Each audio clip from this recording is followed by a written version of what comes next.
Welcome to Mystic Realms Recap. Please like, share, and subscribe. Enjoy today's episode. Ascendant Dream, Orange, matches the owner's level, current level, 43. Plus 1000 attack. Plus 1000 sharpness. Plus 800 attack speed. Plus 600 ignore defense. Plus 600 critical chance. Plus 500 auto guard. Plus 30% elemental damage. Plus 200% self-repair rate. Skills: Elemental Shift, Lightning, Shadow, Ice, Metal. Changes the elemental properties of the weapon. Each element brings a corresponding benefit. Lightning, plus 300 lightning damage, plus 200% damage against spirit-type enemies. Shadow, plus 300 mana drain, plus 200 ignore defense. Ice, plus 300 ice damage, increase rate of freezing, plus 20% of stun. Metal, plus 500 sharpness, plus 200 attack, plus 200 ignore defense. Cost: 1000 MP/second and 5000 MP to switch elements. Duration: not applicable. Cooldown: not applicable. Bound: Shiro. Widening her eyes in shock, she couldn't believe that these swords were able to evolve into orange-grade equipment after being bound with her. Not only that, but these blades also had outrageous stats that could even shame her Harbinger's song. That being said, the stronger she got, the more powerful her nanotech would be. Her hand cannons would then evolve into higher-grade equipment as well. But as it stood, the Ascendant Dream would be helping her out for a long time.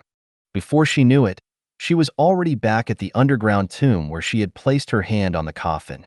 Looking at the Ascendant Dream that was floating around her, Shiro wasn't surprised at the fact that they had experienced a few changes to their appearance.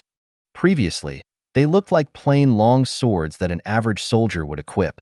However, now they looked like meticulously designed treasures. Each of the blades were slightly narrower than the average sword, and several runes could be seen etched into the face of the blade that gave it an ancient, immortal treasure kind of aura. The guards were black in color but had a slight purple shine to the metal.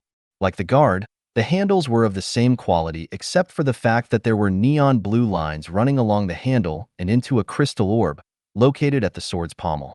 Curious to test out the skill, Element Shift, she activated the lightning mode first. Asterisk boom. All four floating swords crackled with lightning before calming down. Raising an eyebrow, Shiro saw that their appearances underwent small changes. The runes now glowed a neon yellow color, and the edges of the blade were coated with lightning. As for the orb, it had been dyed with a mix of blue and yellow. The lightning would flicker off the swords before striking against the ground. However, when they approached Shiro, they would flicker in excitement before wrapping around her hand. Shiro couldn't help but chuckle lightly when she saw the behavior of the lightning. After observing the first elemental shift, she then changed it to shadow.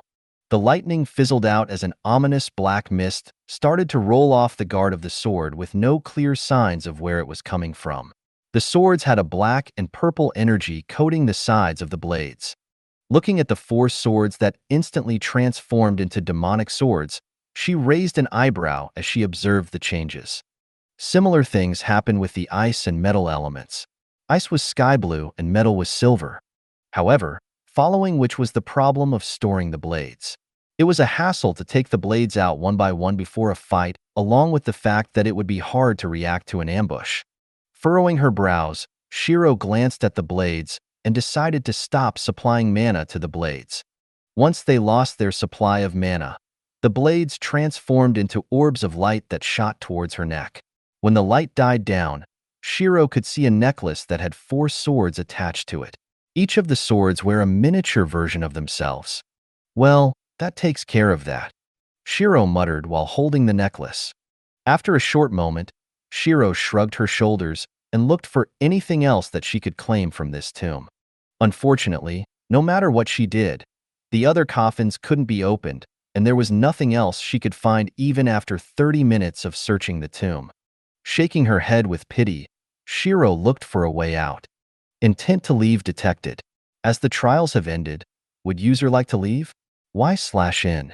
Tapping yes, she felt her vision flash. Furrowing her brows for a short moment, She noticed that she was back at the spot she was when she left for the trials. Shiro, you're back?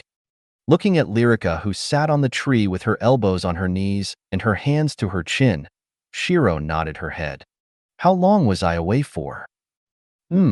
About 30 minutes, give or take. Lyrica replied. 30 minutes?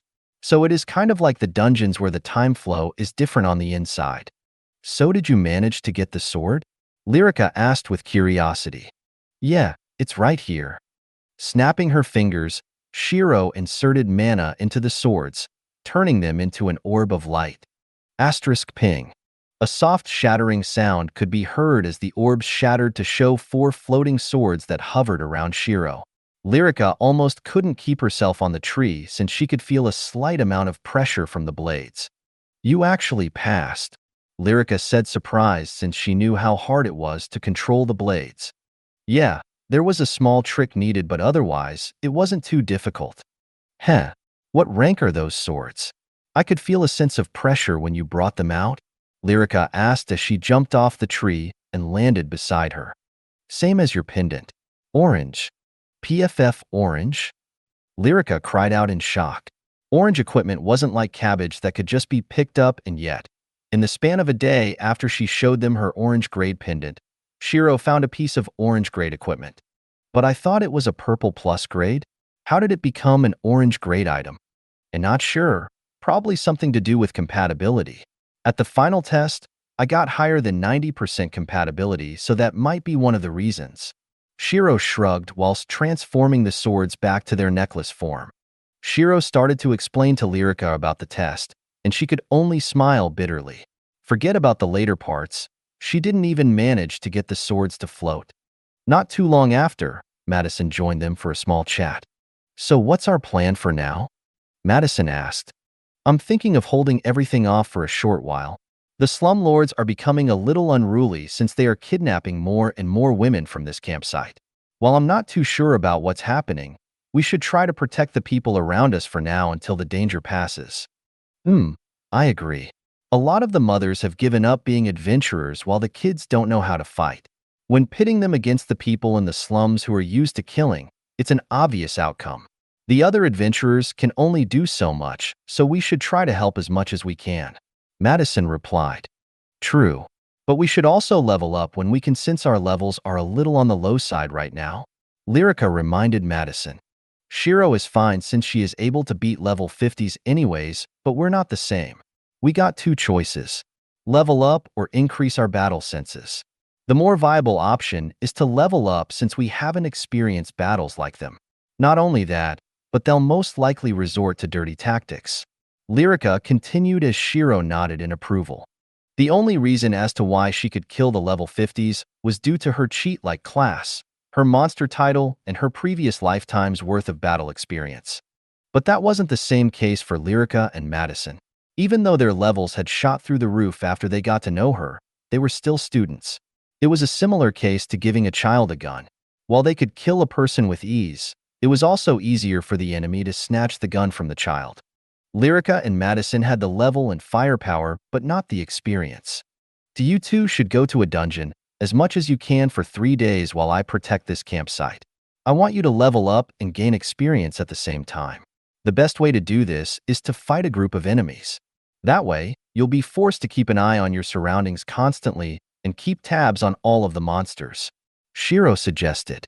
Wait, but all the dungeons are basically 5 levels higher than us, Lyrica said as she glanced at Shiro.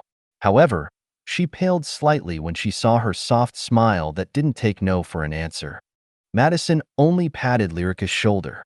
Feel the pain of when you only watched me tank a boss, Madison cried out on the inside as she still held a small grudge over that.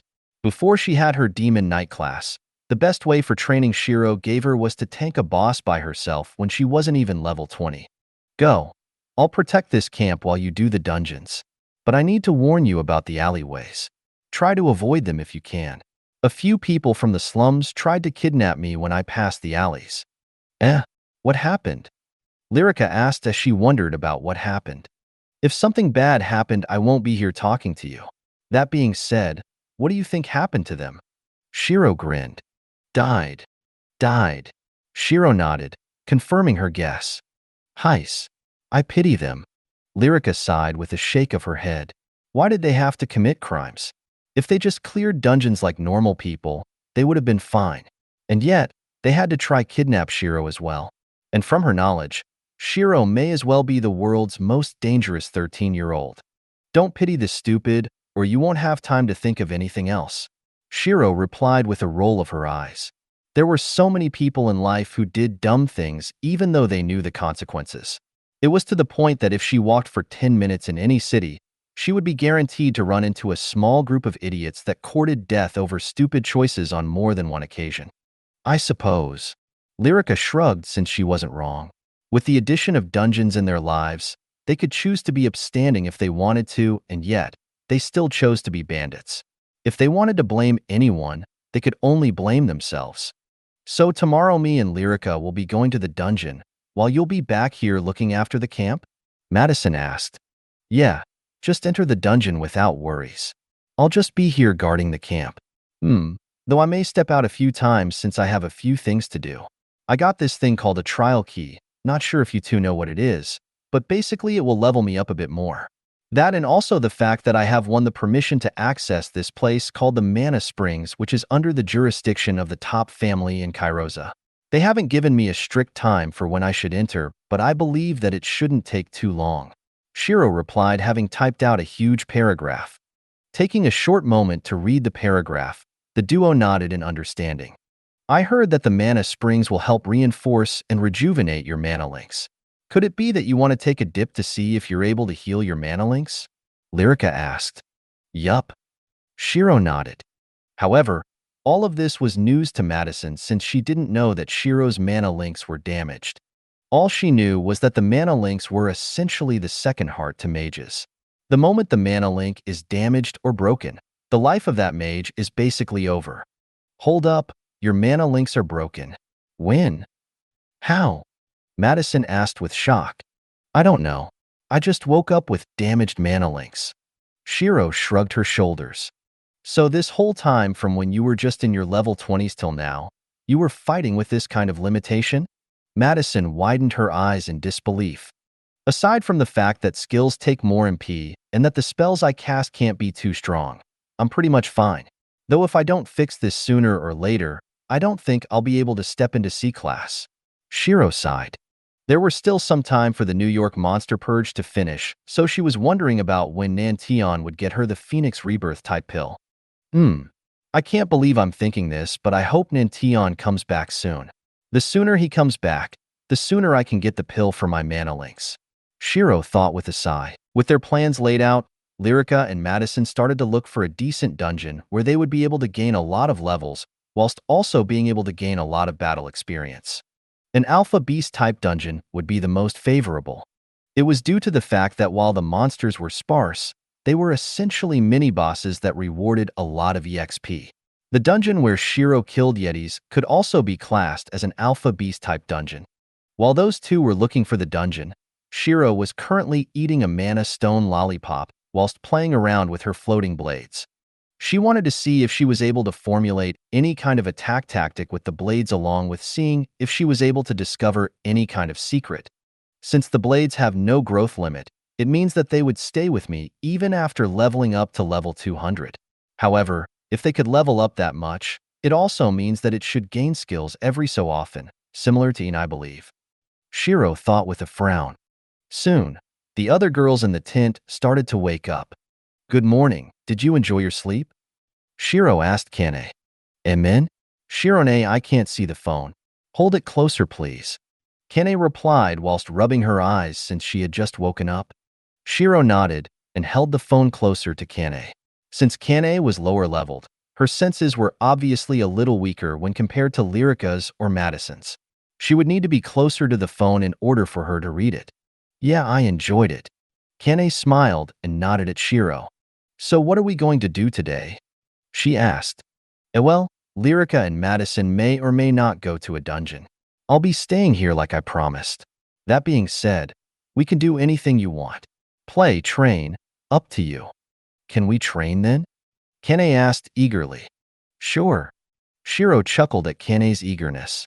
Hopping off her tree, Shiro realized that she had never inspected Kane for her level. Kane LVL 5, Swordswoman? The level is a little low, but that's to be expected. She'll increase her leveling speed when she gets older and starts to hunt in dungeons. She thought whilst biting down on the mana stone lollipop to finish it in one go.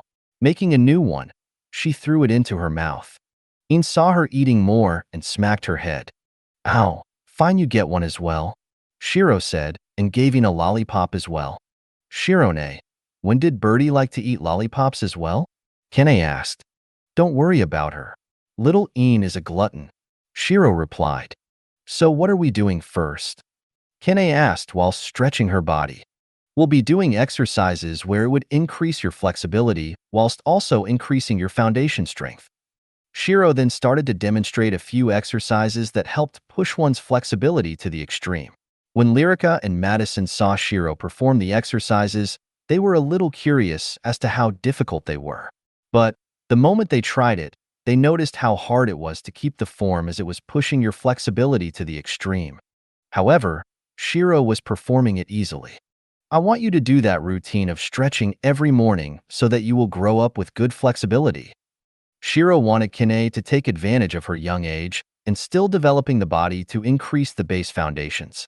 If she were to perform the routine every day whilst growing up, she would be able to keep and even increase her range of movement.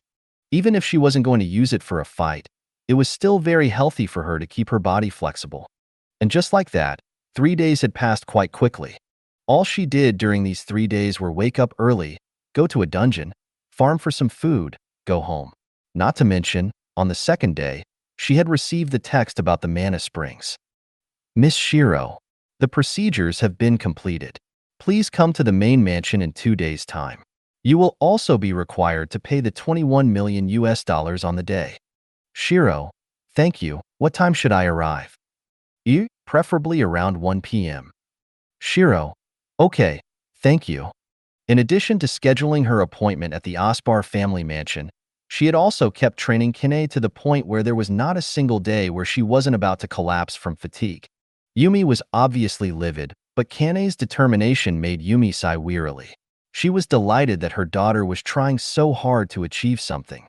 However, if that was at the cost of her daughter almost fainting every day, she didn't want Kane to suffer through pain like this. During the third day, Yumi couldn't hold it anymore and confronted both Kane and Shiro about this.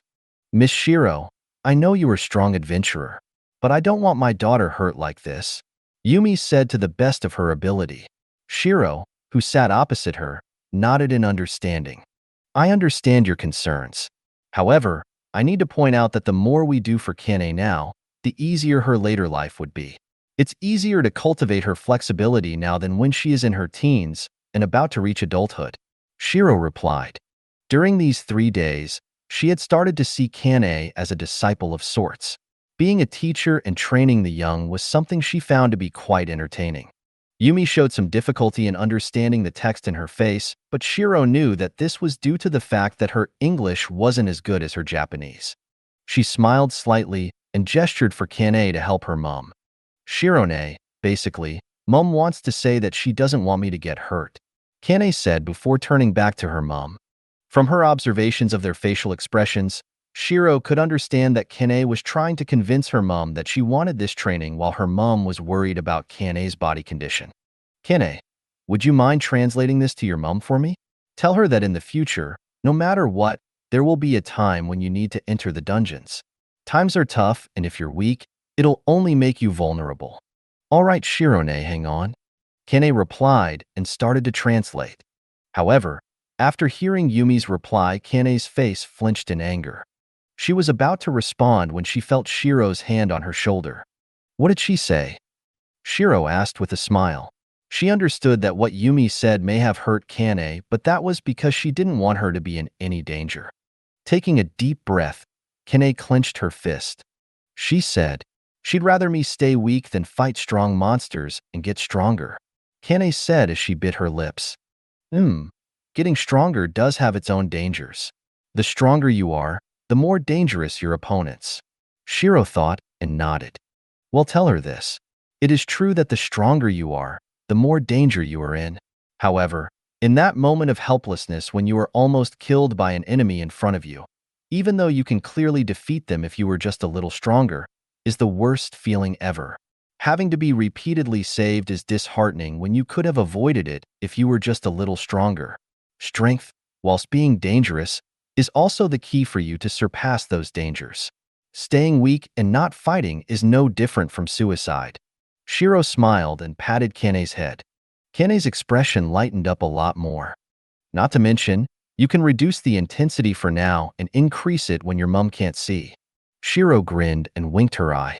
Kane blinked her eyes to force away the tears that had almost built up due to her, almost needing to give up on what she enjoyed. Grinning in a similar fashion to Shiro, Kane nodded and translated it for her mom. Naturally, she only translated the first paragraph and not the second one. Yumi made a difficult face since Shiro was saying the truth. Both of the options had their dangers, she couldn't deny that.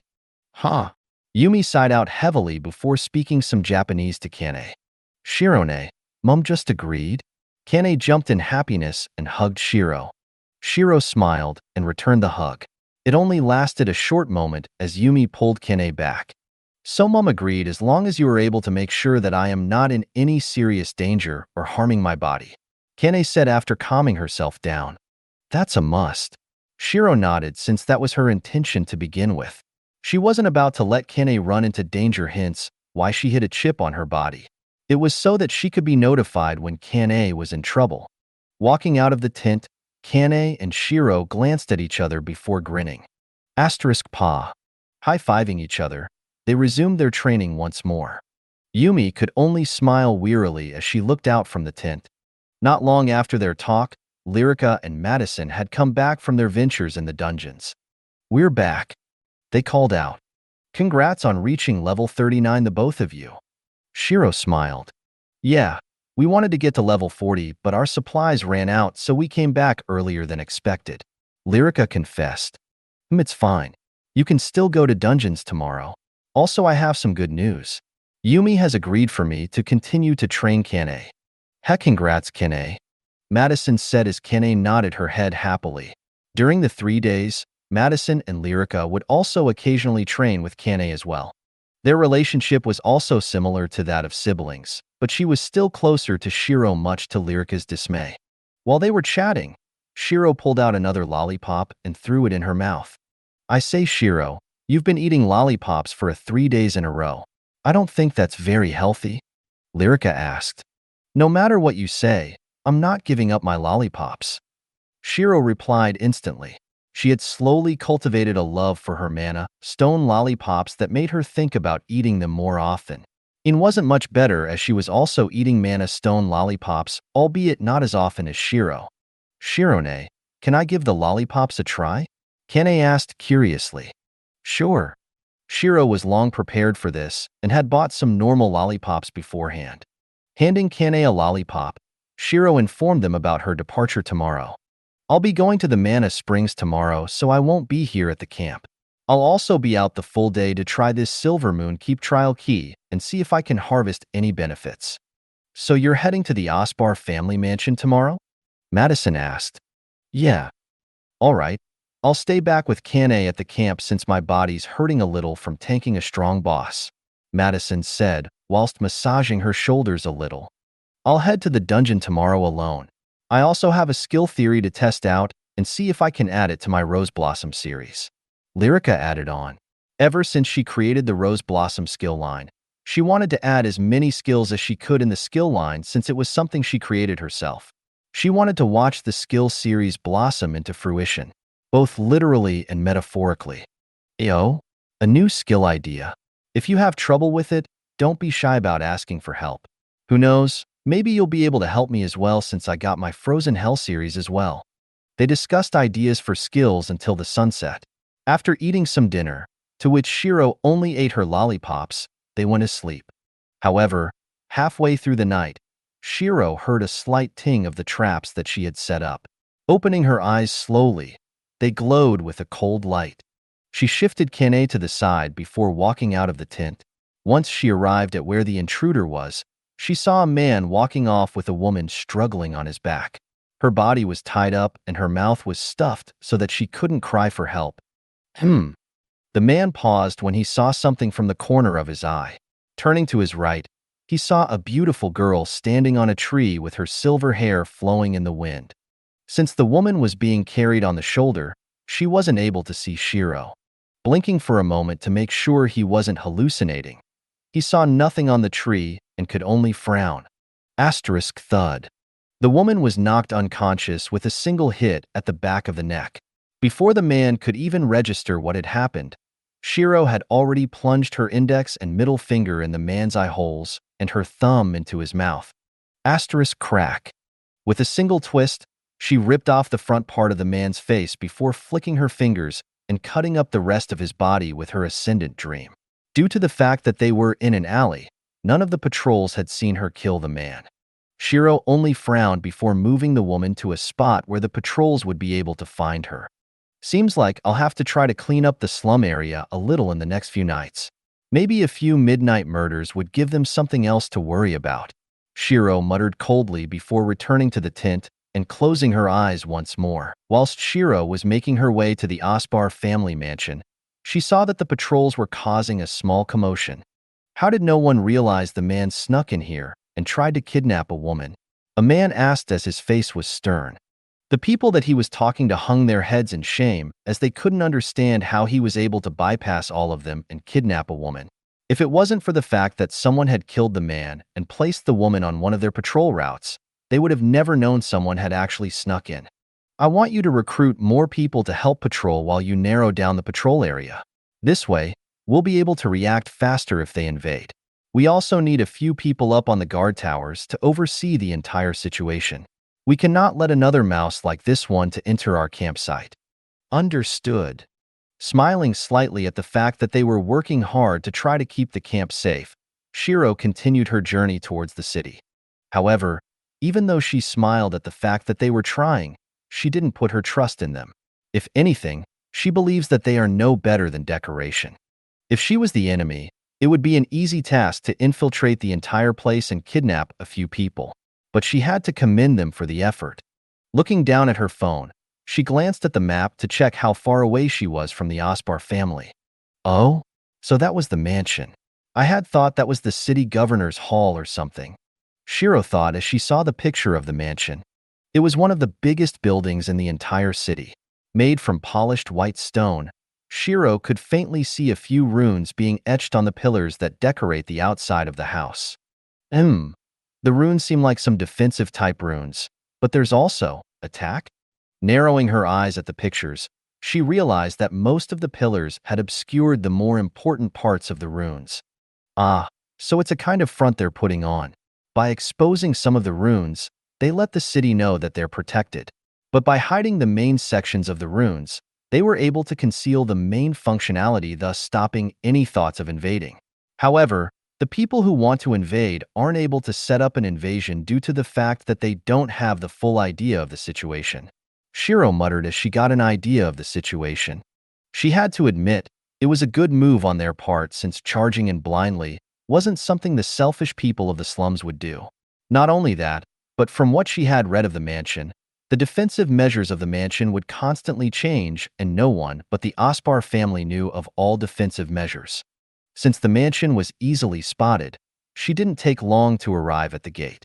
And as the text had said, there was a man dressed in a suit waiting for her at the gates.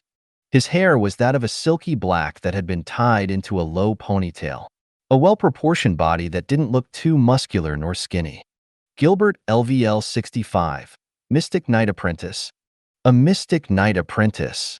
Shiro thought in shock. Mystic Knight type classes were no doubt one of the most wanted classes due to their overwhelming attacking power. A class that can be developed into an S-rank class was actually used as a family butler. She didn't know if she should call the family impressive or stupid for wasting such potential. Miss Shiro, I presume? You look much more beautiful in person than your pictures. He smiled and bowed courtly. Thank you very much. Shiro smiled and responded whilst making sure she hid her shock. As our appointment states, you will need to pay $21 million before I can allow you to enter the family mansion. After that, I will lead you to the Mana Springs. he said professionally and pulled out a payment crystal. Shiro nodded and paid what she owed. Follow me, please. Gilbert smiled once he made sure that the payment went through. Opening the gates, a dense amount of mana washed over Shiro as she was shocked once more. If you're wondering about the dense amount of mana in our surroundings, it is a byproduct of housing the mana springs. Naturally, this kind of atmosphere is most suited to nurturing powerful mages and increasing their perception of mana. Gilbert explained after seeing the slight amounts of confusion and shock that flashed on Shiro's face. Nodding her head, Shiro somewhat understood why the Asbar family could stay number one. With a mystic knight apprentice as a butler and a location that could only be described as a holy ground for mages, nurturing an expert was almost as simple as waving their hand. Entering the mansion, she glanced around at the decorations and couldn't help but think of the palaces where royalty would live. They didn't speak much as his job was only to guide her to the mana springs. A few maids could be seen around the house, but other than that, Shiro couldn't see anyone who would be part of the Asbar family. Arriving at a set of doors, Gilbert snapped his fingers and scanned a keycard. The doors opened to reveal a rather high-tech-looking elevator. Once we take this elevator down, we'll arrive at the mana springs, he said with a gesture. Walking into the elevator, Shiro could feel them descending towards the mana springs. In addition to this, the mana density increased the closer they were. Since she was a monster right now, Shiro could feel her body getting reinforced along with the fact that her senses have been amplified. You'll get a total of 3 hours in the mana spring. After the 3 hours, the spring would lose effect as each person can only use it for up to 3 hours per day, he explained. Once the 3 hours are up, I'll be giving you 20 minutes to dress yourself accordingly and will then escort you out of the premises. Shiro nodded in understanding. The doors of the elevator slowly opened as they arrived at their location. Looking at the iridescent stalactites that glow with a multitude of colors, she couldn't help but marvel at its beauty. Gilbert was used to the aesthetics of the mana springs and walked forward. In front of us will be the mana springs. There will be changing rooms for you to change out of your outfit along with some towels for your use, he said as they arrived at a neon blue lake. Shiro could recognize the lake to be highly condensed mana that had the visual appearance of water. Such a dense amount of mana was rarely seen, as this could be used to fuel a giant bomb that will wipe a city off the face of the planet. As a disclaimer, please don't think about taking the mana springs out of this location, since the moment it leaves the area, it will be reduced back to normal water, Gilbert reminded her. And with that, I shall leave you to it and return in 3.5 hours to escort you out of the mansion. After saying what he needed to say, Gilbert turned around and left the area. With Gilbert out of the way, Shiro made sure that there were no cameras or anything of the sort before finally able to change out of her outfit with a peace of mind. Once she was completely nude, she grabbed a towel and wrapped it around her body. Walking towards the springs, she could already feel her body relax. Since she was currently a monster, it could be said that the mana was extremely intoxicating for her. Dipping her left foot in the springs, Shiro could already feel the mana flow into her. She closed her eyes and enjoyed the sensation. She somewhat regretted not taking Ian along with her due to the fact that she was contacted about not taking any pets along with her. Therefore, she could only leave Ian with Kane and Madison. If that little glutton found out that I was in such a good location for us monsters, I think she'd cause a huge fuss. Shiro chuckled slightly. Unwrapping the towel, she completely submerged her body in the mana springs, leaving only her head out. However, the moment she did that, she could feel her mana links strain as if something was tugging at them. Gritting her teeth, Shiro closed her eyes and sent her consciousness to her mana realm. Once she arrived at the mana realm, she even had to shield her eyes due to the fact that each of the colors that were present in her mana realm seemed to have taken some medicine that made them glow more so than before. SSS. Taking a sharp breath in, Shiro could see neon strands of light trying to separate the tangled mess. Arg! She couldn't help but cry out since they were being rather forceful about separating the links and tried to reconnect them. The sensation was similar to someone digging their hands into her intestines and start to shift them around. After several unsuccessful tries of reconnecting the links, The neon blue strand seemed to be frustrated about not being able to fix her mana links and eventually settle with reinforcing her mana islands instead. Finally relieved of the horrid feeling, Shiro took a deep breath and inspected her mana links. While they weren't able to fix the mana links, they were successful in slightly unscrambling the twisted paths. The flow of mana was a little smoother than before. It was like when a blocked nose was finally unblocked. The feeling was extremely relaxing and the complete opposite of the torture that had ensued earlier. In her feeling of relaxation, she didn't know how long it had been, but when the feeling started to fade, Shiro knew her 3 hours were up. Standing up from the lake, Shiro widened her eyes in surprise when she felt her body being more active than before. Perhaps it's because of the unscrambling of my links. It allowed for a better circulation of mana in my body. Maybe that's why I feel like my physical strength had increased, Shiro thought to herself. Not only that, the mana springs had also increased her attunements to the peak of Tier 2. With her attunements at the peak of Tier 2, she had also unlocked their respective skill trees. Lightning Magic Tier 2, Metal Magic Tier 2, and Shadow Magic Tier 2. Flicking her wrist, lightning and shadow wrapped around her arm. Smiling at the fact that this trip was rather rewarding, Shiro stepped out of the mana springs and dressed herself in her outfit. Although my mana links couldn't be fixed, at least I'll have an easier time casting my magic since the pathways are unscrambled. Previously, her links looked like a twisted ball of string where 4 colors were mixed together. However, after the unscrambling, it was akin to a pipe system. All of the paths were organized and separated from each other. The only remaining problem was that there were parts missing along with cracks that littered the surface of these pipes. Well, at least they're organized now, Shiro muttered. Walking towards the elevator, she saw that Gilbert had just arrived as well. However, when he saw her, he was stunned. She was already beautiful when she arrived at the mansion. But after she took a dip into the mana springs, her body had slight changes that made her seem more like an ethereal beauty. Her slightly pale but healthy complexion, when paired with a rose tint, made her extremely adorable. Ahem. The 3 hours are up, Miss Shiro. I'll be escorting you out of the mansion, he said with a cough. All right, thank you. Shiro smiled. After escorting Shiro out of the mansion, Gilbert glanced towards her back while she walked away. Taking a deep breath in, he breathed out heavily and walked back into the Aspar family mansion. As for Shiro, she was glancing at her arms. The skin was much more delicate, but at the same time, it was harder to damage. Style Phantom Arts, First Phantom plus Second Phantom.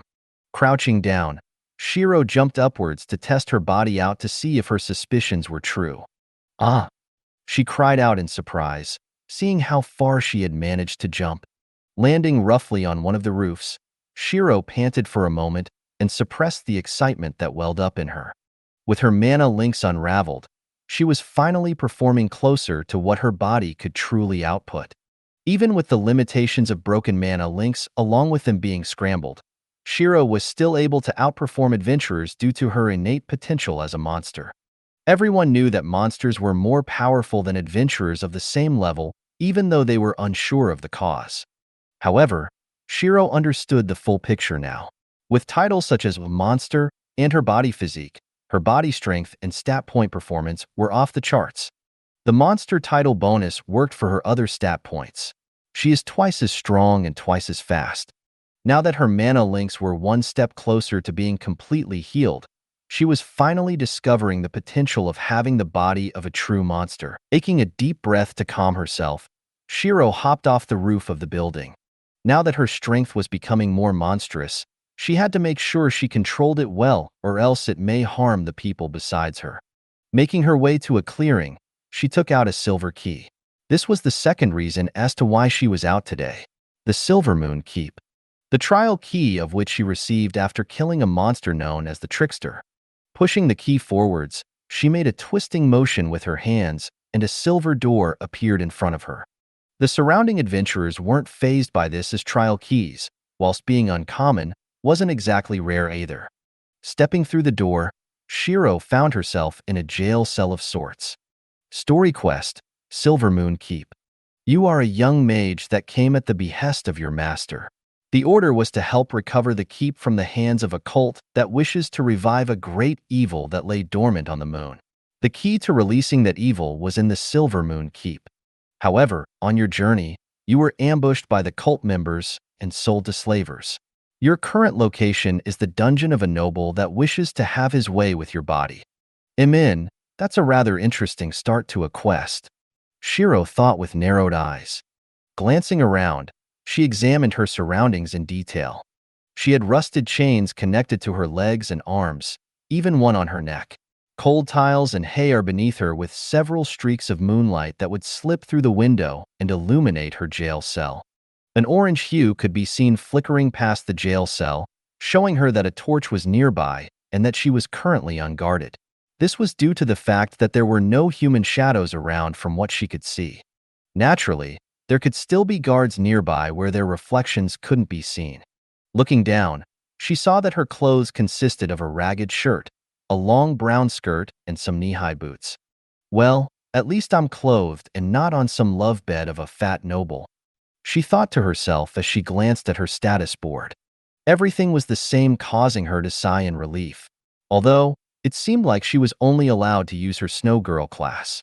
She had no access to any other element. She didn't even have her Ascendant Dream weapon on her either. Touching the cold metal cuffs that locked her wrist, Shiro tried to freeze them but realized that the cuffs were made to absorb mana. Furrowing her brows, she stood up and peeked out of the barred window on the roof. From the looks of things, it should be almost midnight.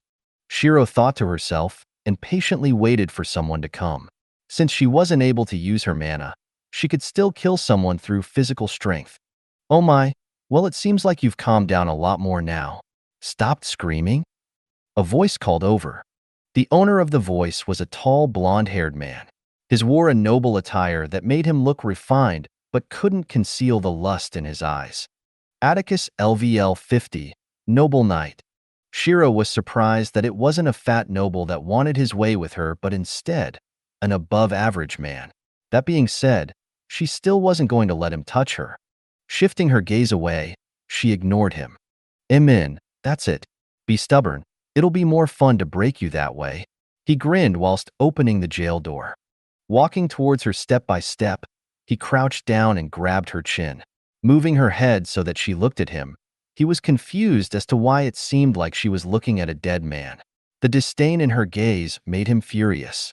However, before he could even voice his complaints, Shiro wrapped her leg around him and head-butted his nose as hard as she could.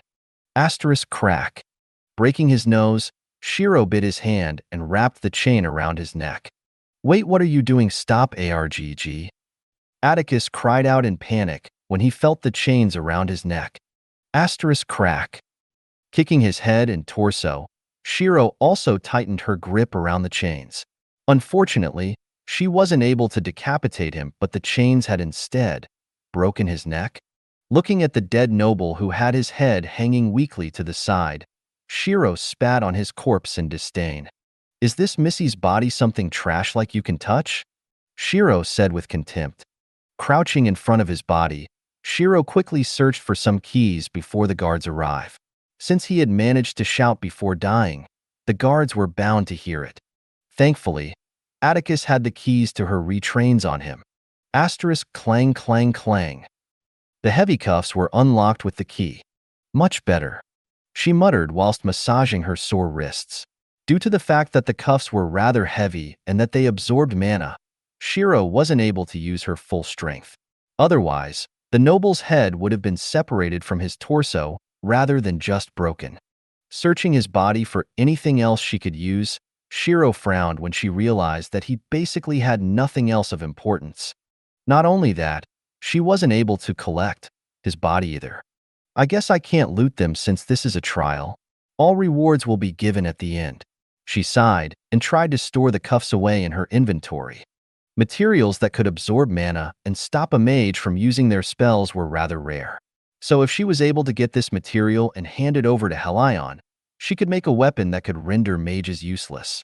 There would be a limit to the amount of mana it can absorb, but a little help in suppressing an enemy mage was always welcome. Unfortunately, she wasn't able to store away this item either. Such a shame. Shiro said whilst kicking away the cuffs in frustration. Suddenly, she could hear the sounds of guards running towards her location. With the sounds their movement made, she could guess that they were wearing heavy armor along with weapons. I should take care of them quickly, or else it would only slow down my escape. My main task for this story quest is to recover the keep from the cultists and stop whatever they're doing to try to revive a great evil. Shiro thought as she looked around for anything that she could use as a weapon. Seeing that it was completely bare, she didn't hesitate to start running towards a staircase that would hopefully take her outside. There she is. Someone shouted out as Shiro could see 3 guards in front of her.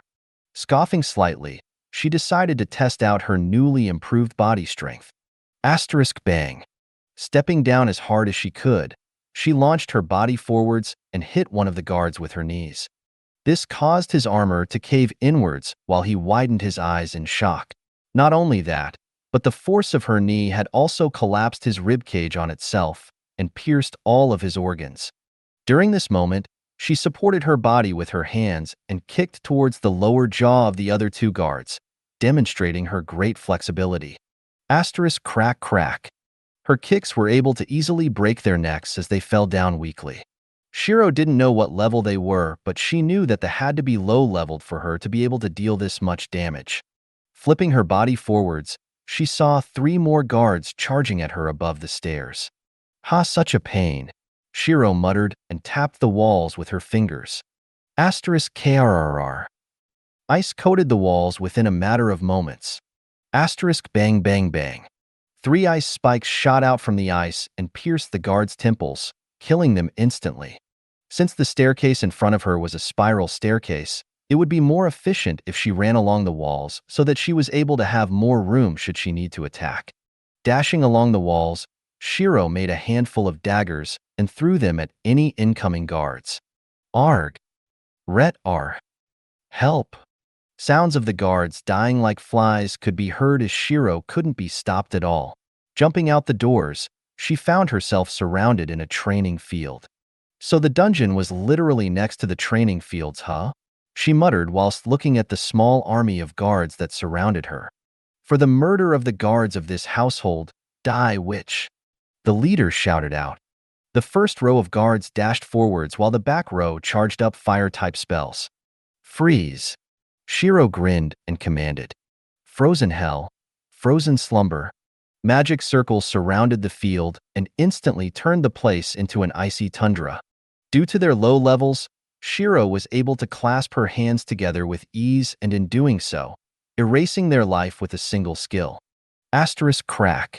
The collective sounds of ice statues breaking could be heard as the previously filled-up training grounds emptied out in mere seconds with only broken pieces of the guards laying around, proving the destruction that had ensued with a single activation of frozen slumber.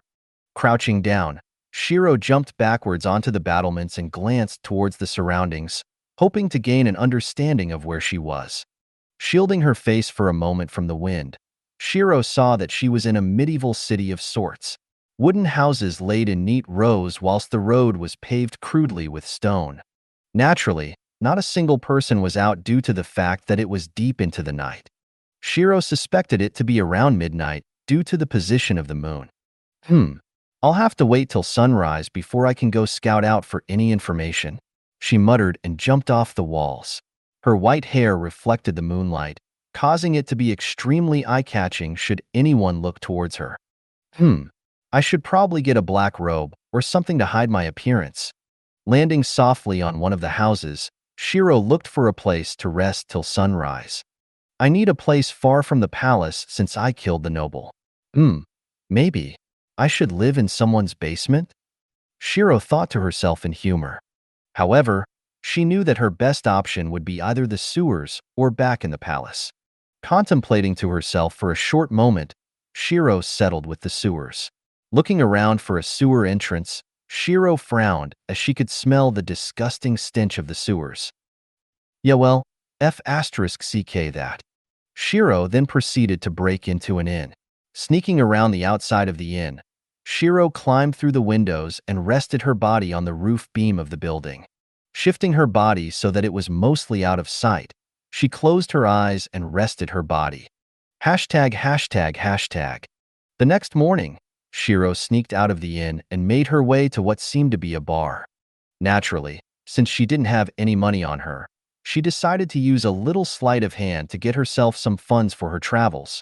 The coins she managed to acquire were copper, silver, and gold in color. Gold is the rarest, with her just being able to find 3 coins after a whole morning of scouting. On her way to the bar, she bought herself a large black robe that could hide most of her appearance, leaving only her face exposed. However, that wasn't too much trouble. Upon her arrival at the bar, a few people were entrapped by her beauty and couldn't take their eyes off of her.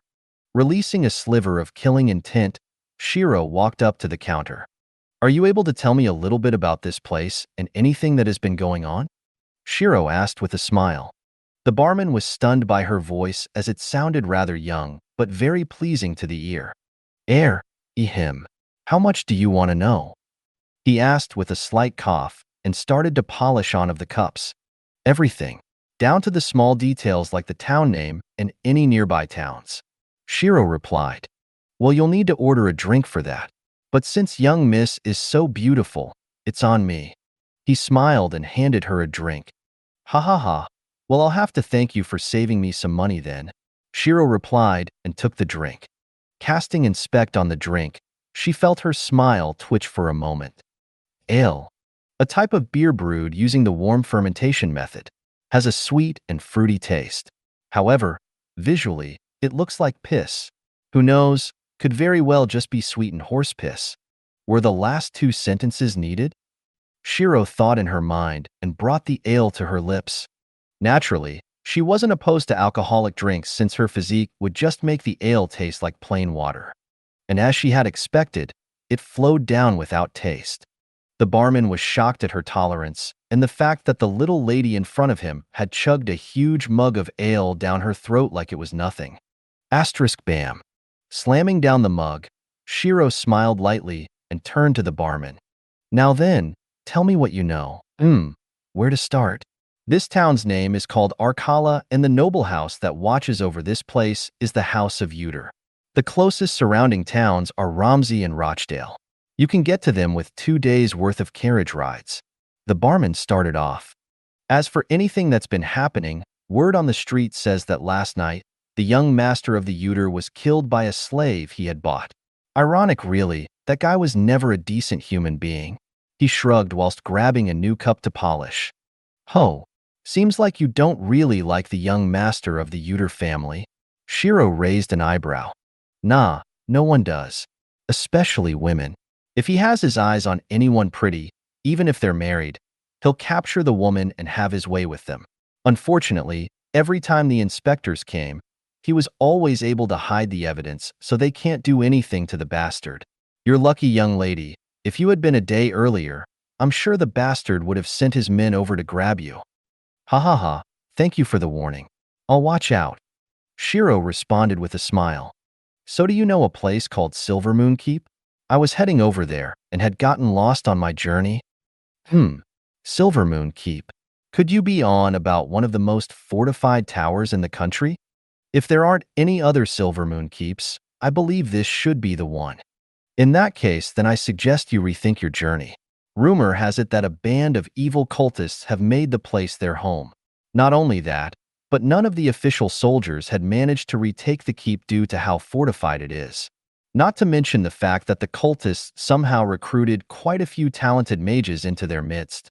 No one knows what the situation is like at the moment, but all we know is that we powerless people should avoid that place at all costs. Is that so?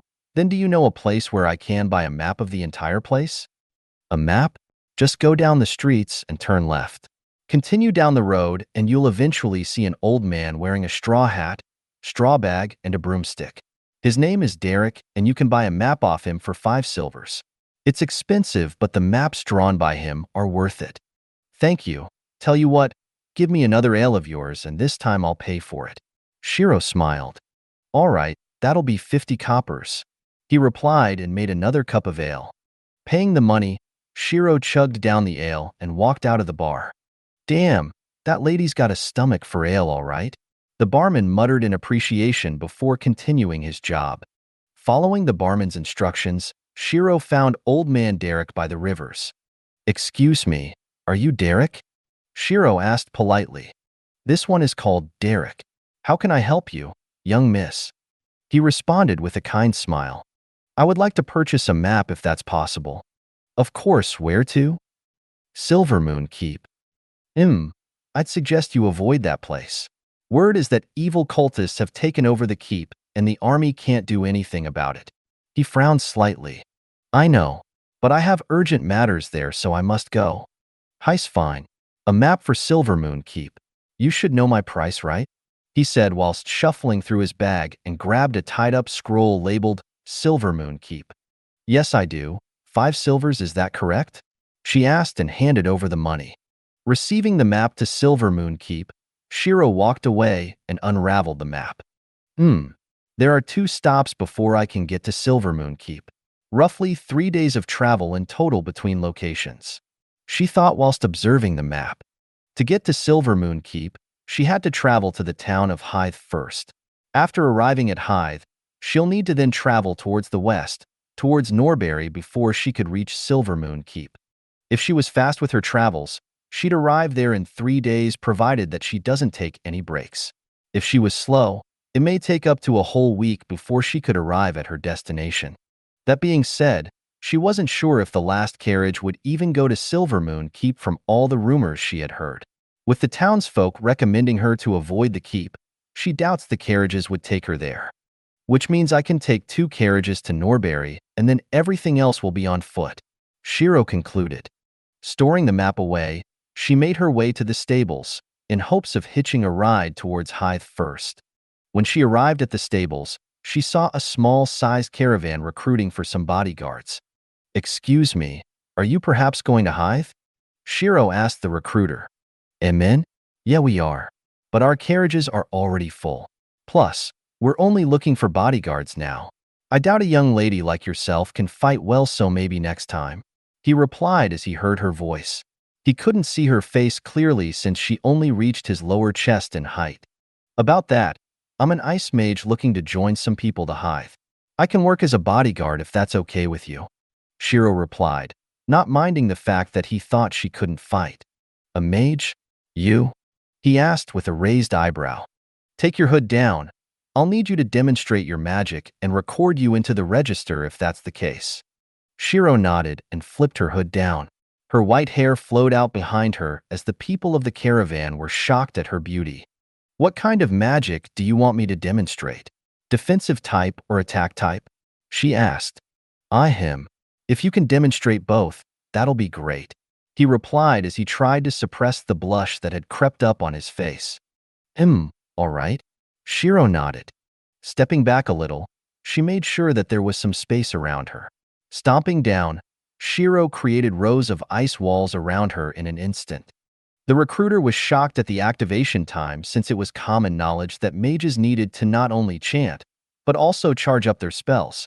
He had never heard of mages that could cast spells without chanting.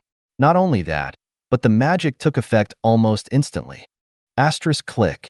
Snapping her fingers, Shiro cast an attack-type spell this time. Several ice spikes materialized in the air as they pointed towards the recruiter, threatening to pierce him. "You pass," he said as he silently wiped his sweat away. Mages were powerful but weren't feared due to their slow cast time and predictable spells. This allowed warriors to approach the mages during this moment and kill them with ease. However, the situation would be completely flipped if the mage could perform like what Shiro demonstrated. If mages were all like her, the demand for warrior would collapse. He thought as he couldn't even imagine what battlefields would be like if mages were all like the young girl in front of him. Thawing the ice around her, Shiro waited patiently for him to finish her registration. "Here's your identity pass for this trip. Just write your name on it, and then we'll discuss your wages," he said whilst handing her a wooden plate and brush. Writing her name down, she passed the brush back to the recruiter. "So the wages are 40 silvers for the whole trip from here to Hythe. Food is provided. We'll stop during the night with the guards taking night shifts in case of monster attacks. Would that be fine?" he asked. Usually, the bodyguards would get only 20 silvers, but for someone of Shiro's talents, He knew he had to double the price if he wanted to recruit her. Little did he know, even if he offered her nothing, she would have joined anyways. One of the reasons for her to join the caravan instead of running there herself was due to the fact that she wanted to see if she could ask for some information about the cult and some context to this world from the other bodyguards. She would have a better chance of success if she knew the full situation after all. That's fine. So how long till we set off, boss? She asked with a small smile. We'll be leaving once we get 2 more bodyguards, along with some routine checks on the goods that we're transporting, he replied. You can join the other bodyguards, and we'll call for you once we're ready. Looking towards where he had pointed, she saw 7 other people waiting patiently, all equipped with armor and weapons. So for a caravan of this size, they're opting to take 10 bodyguards with them on the journey, she thought when she saw the group. Currently, the group had 2 tanks, 3 attackers, a mage, and what seems to be a healer. Hello, I'm Shiro, an ice mage. Shiro greeted with a smile. The moment she saw the healer, she had the idea of learning healing arts from her. Since she doubts Sylvia wants to join her group after she killed her friends, either she gets another healer or learns some healing arts by herself. Enough so that they could sustain the party for now. Unfortunately, the party members didn't share the same feelings as her since 6 out of the 7 members just ignored her. Hi. I'm called Reina. I am responsible for healing the party. Reina replied a little timidly. She had long brown hair that wasn't tied up at all. The length of the hair reached past her waist while the bangs framed her face. While her face wasn't that of an ethereal beauty like Shiro's, it was definitely beautiful in its own right.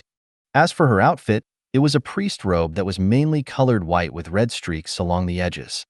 Reina LVL 35, priest? Suppressing her repulsion towards the outfit and the fact that she was clearly linked to a church of some kind, Shiro shook hands with Reina. So Reina, what kind of healing magic do you use? Are they single target or area of effects? Shiro asked with a small smile. I use a mix of both, though I'm more specialized in area of effect, she replied, a little taken aback by her question. I see. You'll be very handy in large-scale battles then, Shiro complimented. She needed to butter up Reina first before she could ask her to teach her some healing magic. Thank you. Shiro did try to strike up a conversation with the other members, but they either just blushed or tried their best to look away. Well, aren't they the talkative bunch? Shiro thought as they were about to set off soon. The last 2 bodyguards the caravan had recruited were both warriors. However, out of everyone here, Shiro's goal was Reina and only Reina. The others didn't provide her with enough benefits that warranted her to give them more attention.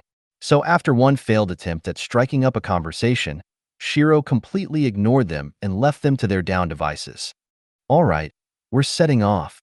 The recruiter shouted out as the team of 10 stood up and surrounded the caravans. Shiro hopped on one of the carriages and sat down on the roof, due to the fact that she was, in his opinion, the strongest mage amongst them. The recruiter ignored this and allowed her to stay on the roof of the carriages. Throwing a lollipop in her mouth, Shiro sated her hunger for a bit, since she wasn't able to find anyone selling mana stones in the town. This made it hard for her to feed herself, so she could only settle with the remaining pile of lollipops in her inventory. The journey was rather smooth sailing with only the occasional monster trying to attack the caravan. However, they were dealt with easily by the other guards. Shiro didn't even need to move from her spot on the roof. So Reina, what's your reason for joining this caravan? Or are you perhaps in a party with the other members? Shiro asked as she offered Reina a lollipop. Reina accepted the strange-looking candy and placed it in her mouth. She was surprised at how sweet the lollipop was and couldn't help but glance at Shiro curiously. Everyone knew that sugar was expensive and that not many households would use sugar like how Shiro has. If she had to describe it, it was like she was eating a hardened ball of sugar. Tasty, but at the same time very wasteful. I'm a lone adventurer. Normally, I would just join a few random parties to earn some money for myself. And since I'm a healer, I'm accepted into parties quite often. Reina replied as she realized she finished her lollipop already. The fact that she could bite into the lollipop and taste the sweetness spread through her mouth made her drool for more. Chuckling at the fact that she was basically wearing her emotions on her face, Shiro handed her 2 more lollipops. Hopefully, she'll be able to get Reina to teach her some healing magic before the trip ends. Setting down camp, Shiro made her way towards Reina with her soup in hand. The meal that they promised was this viscous soup that had a horrid texture in her opinion, even more so due to the fact that it was completely bland for her. She couldn't taste the flavor at all. Great soup, huh? Shiro chuckled and sat next to Reina. Ha ha ha. Yeah, it's not the best, but you have to work with it, I guess. She chuckled. Say, if this isn't too much trouble for you, are you able to show me some healing magic? Shiro asked as she drank the soup in one go and stopped herself from throwing it back up. Making a disgusted face, she put the bowl aside and quickly threw a lollipop in her mouth. So was that your main goal? Reina asked. Main goal? Well, you approached me and were being overly friendly. My best bet was that you wanted something from me. She replied. Well, I don't believe that there's anyone in this world who doesn't want something from another person, whether that be something physical or emotional. Shiro shrugged. But yes, part of the reason was that I wanted to see if I could learn healing magic. Another part was because you were the only one to return my greetings. Shiro smiled. Well, I can agree with that, haha. If I didn't hear them talk a few times already, I would have thought that they were mute. Reina laughed. So why do you want to learn healing magic? From what I've heard, you're an impressive ice mage. She asked curiously. It's to compensate for my party. Currently, we have 3 members. A tank, an attacker, and me, a mage. We need a healer to help us. I did have a candidate, but I kinda perhaps killed/let her friend die in an unfortunate accident. Therefore, I am now studying healing magic to compensate for the party. Shiro responded casually whilst biting down on her lollipop and pulled out another one before throwing it into her mouth. She then turned to Reina and offered her a normal lollipop.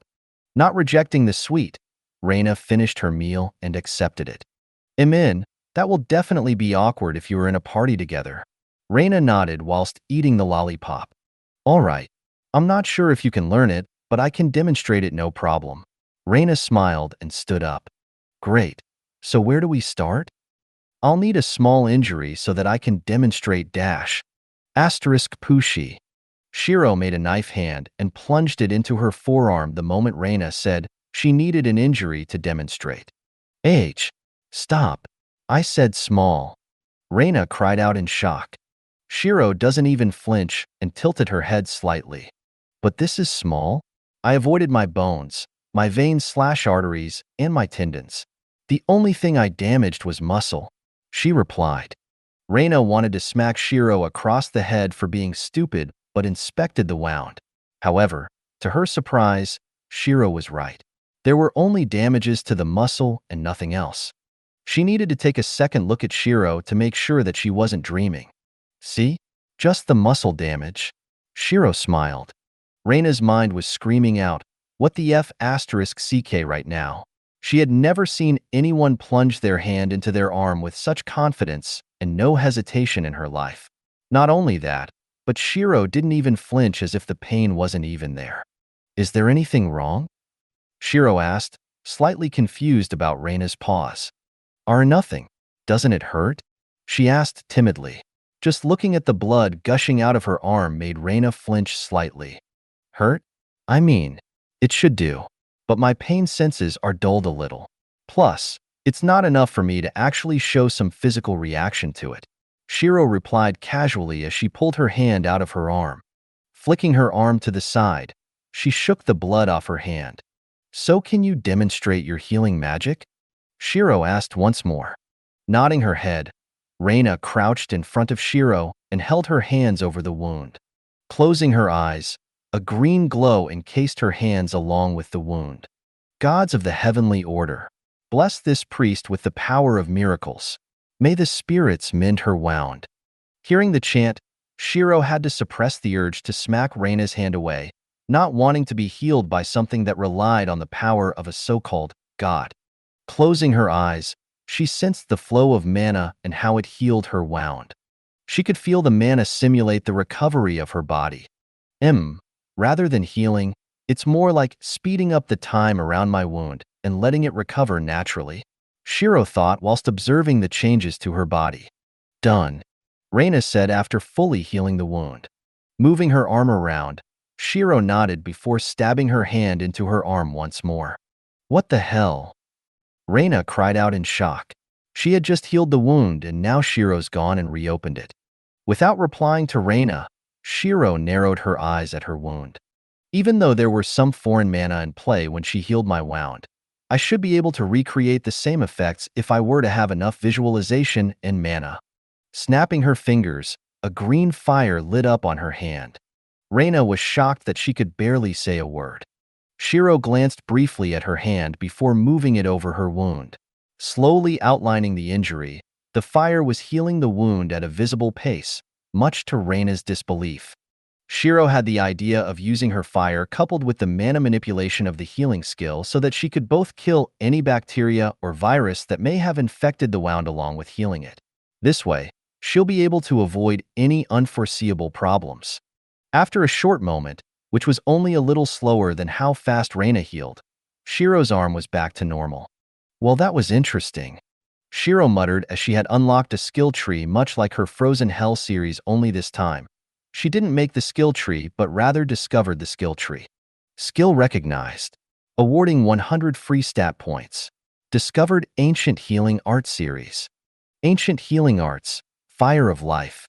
A mystic fire that will heal anything it touches. As for how much it can heal, it is solely dependent on the user's capabilities. Current effectiveness, Tier 2. Cost, 7,500 MP per second. Duration, not applicable. Cooldown, not applicable. Seeing that she was awarded 100 free stat points, Shiro put them all into INT before looking back at Reina. She furrowed her brows when she saw that Reina had fell backwards in shock. Hello? You all right? Shiro asked as she reached out to help Reina up. Why yeah, I'm just currently making peace with the fact that you have just learnt something that took me years to learn. Reina replied and grabbed onto Shiro's hand. So that's what they meant about you being an incredible mage. Not only did you not need to chant, but your mana usage was also more efficient than mine from what I could see, she said whilst glancing at Shiro's tender forearms. There were no hints of any damage, and if one didn't see her plunge her hand into her arm, they wouldn't even know that she was injured. Well, the key to magic is all about visualization and mana control, Shiro replied as she conjured up the green flames once more. This time, the flames were much more intense than the initial flame she used to heal herself. A common occurrence due to the fact that skills increase in effectiveness once the system recognizes it. Flicking her fingers around, the flames danced around her in a mesmerizing fashion to which Reina couldn't help but marvel at its beauty. I know this is rather odd, but are you able to teach me the green flame thing? Reina asked as she found it quite humorous that their roles had switched quite quickly. Just a few moments ago she was showing Shiro how she used healing magic, and yet, now she was asking for Shiro to show her the healing magic. Amen?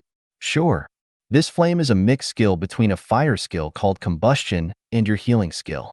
While I can't directly copy your healing skill, I used my mana control to simulate the same movements and got something similar. So unless you also have the fire skill called combustion or any type of fire control skill, I don't think you can learn it, Shiro replied honestly. Though you can also think of this as an off-brand version of your healing. It was only because I couldn't copy your spell step for step that this skill was created. Ah, such a shame then. Reina sighed but didn't mind too much. Since it wasn't something she could learn, due to the lack of fire control skills, she wasn't going to dwell on it. Monster horde. Someone suddenly shouted out as the entire camp sprung into action. Both Shiro and Reina dropped what they didn't need and dashed towards the front lines. Once they arrived, they could already see a cloud of dust caused by the collective stomps of the monsters. Jumping on a carriage for some high ground, Shiro saw that the monster horde consisted of these raptor-like monsters that had swords for arms. Their blood-red scales were illuminated by the moonlight, creating the illusion that a river of blood was charging towards them. Mages, thin out the horde, the recruiter shouted out. Shiro glanced towards the other mages and nodded her head. Unfortunately, the mage ignored her signal as he chanted on his own.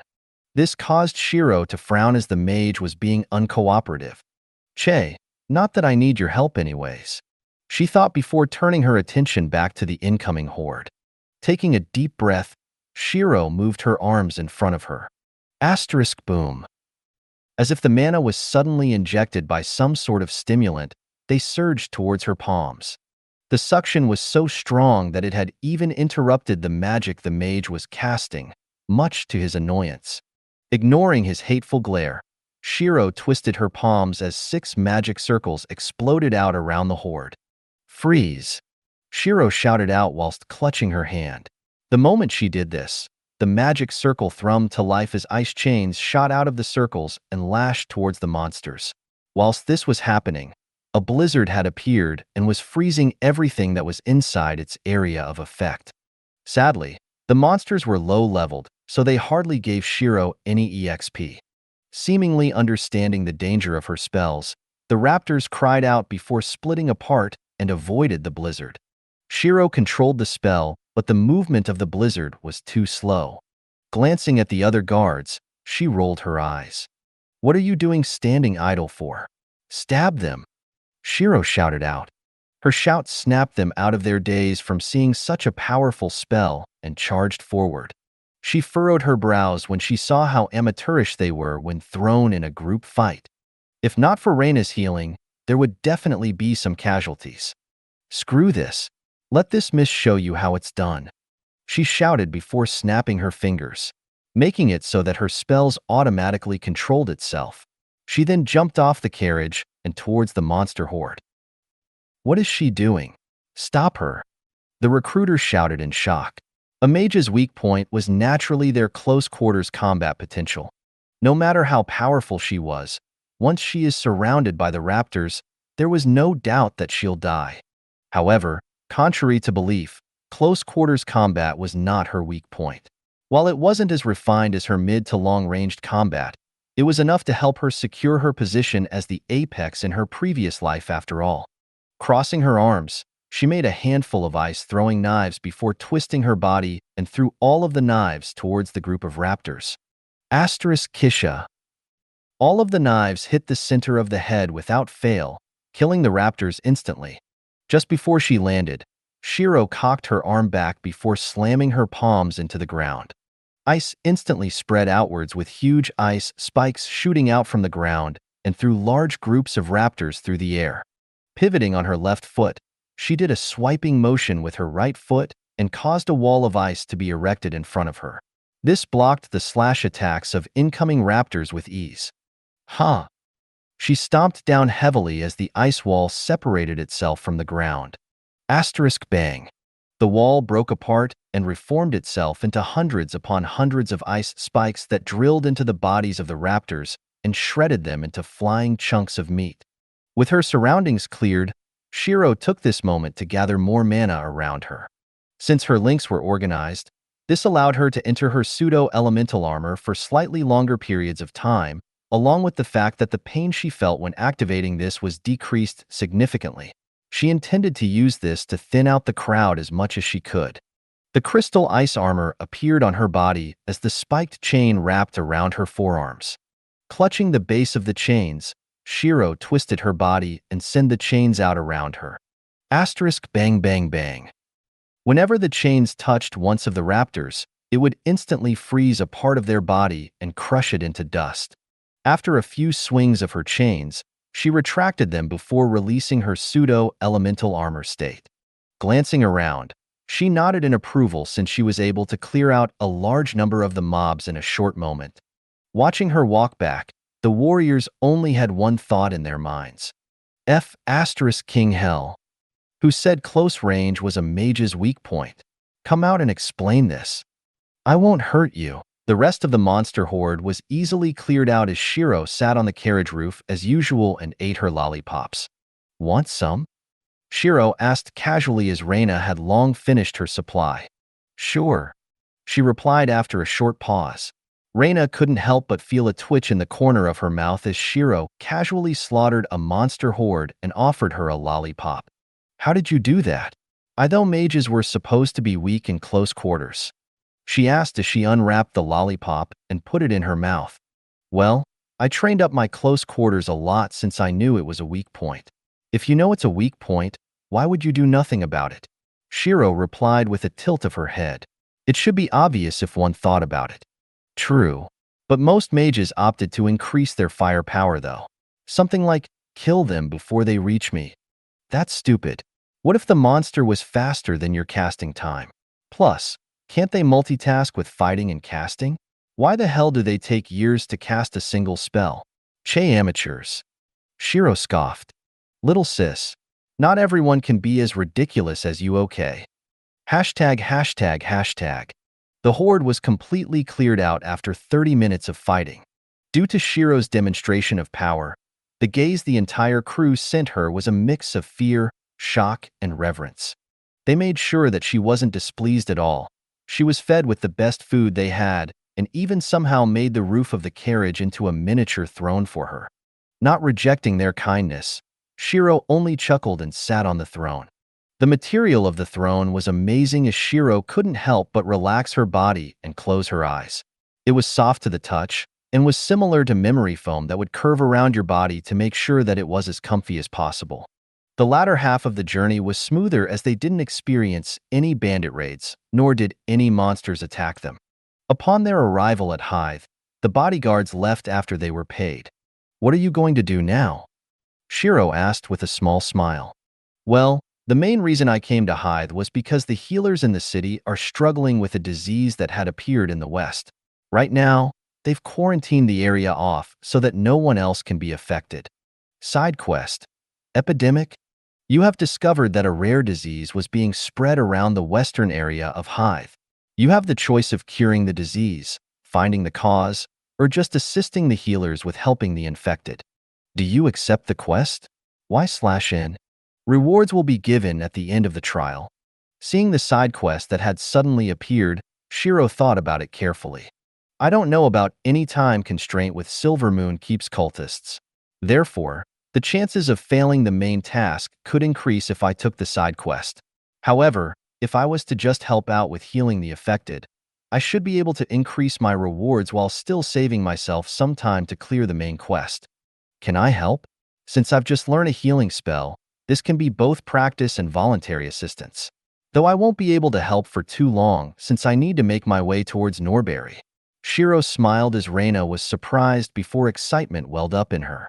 Sure. Come, let's go quickly. Reina said as she pulled on Shiro's hand and ran towards the quarantine zone.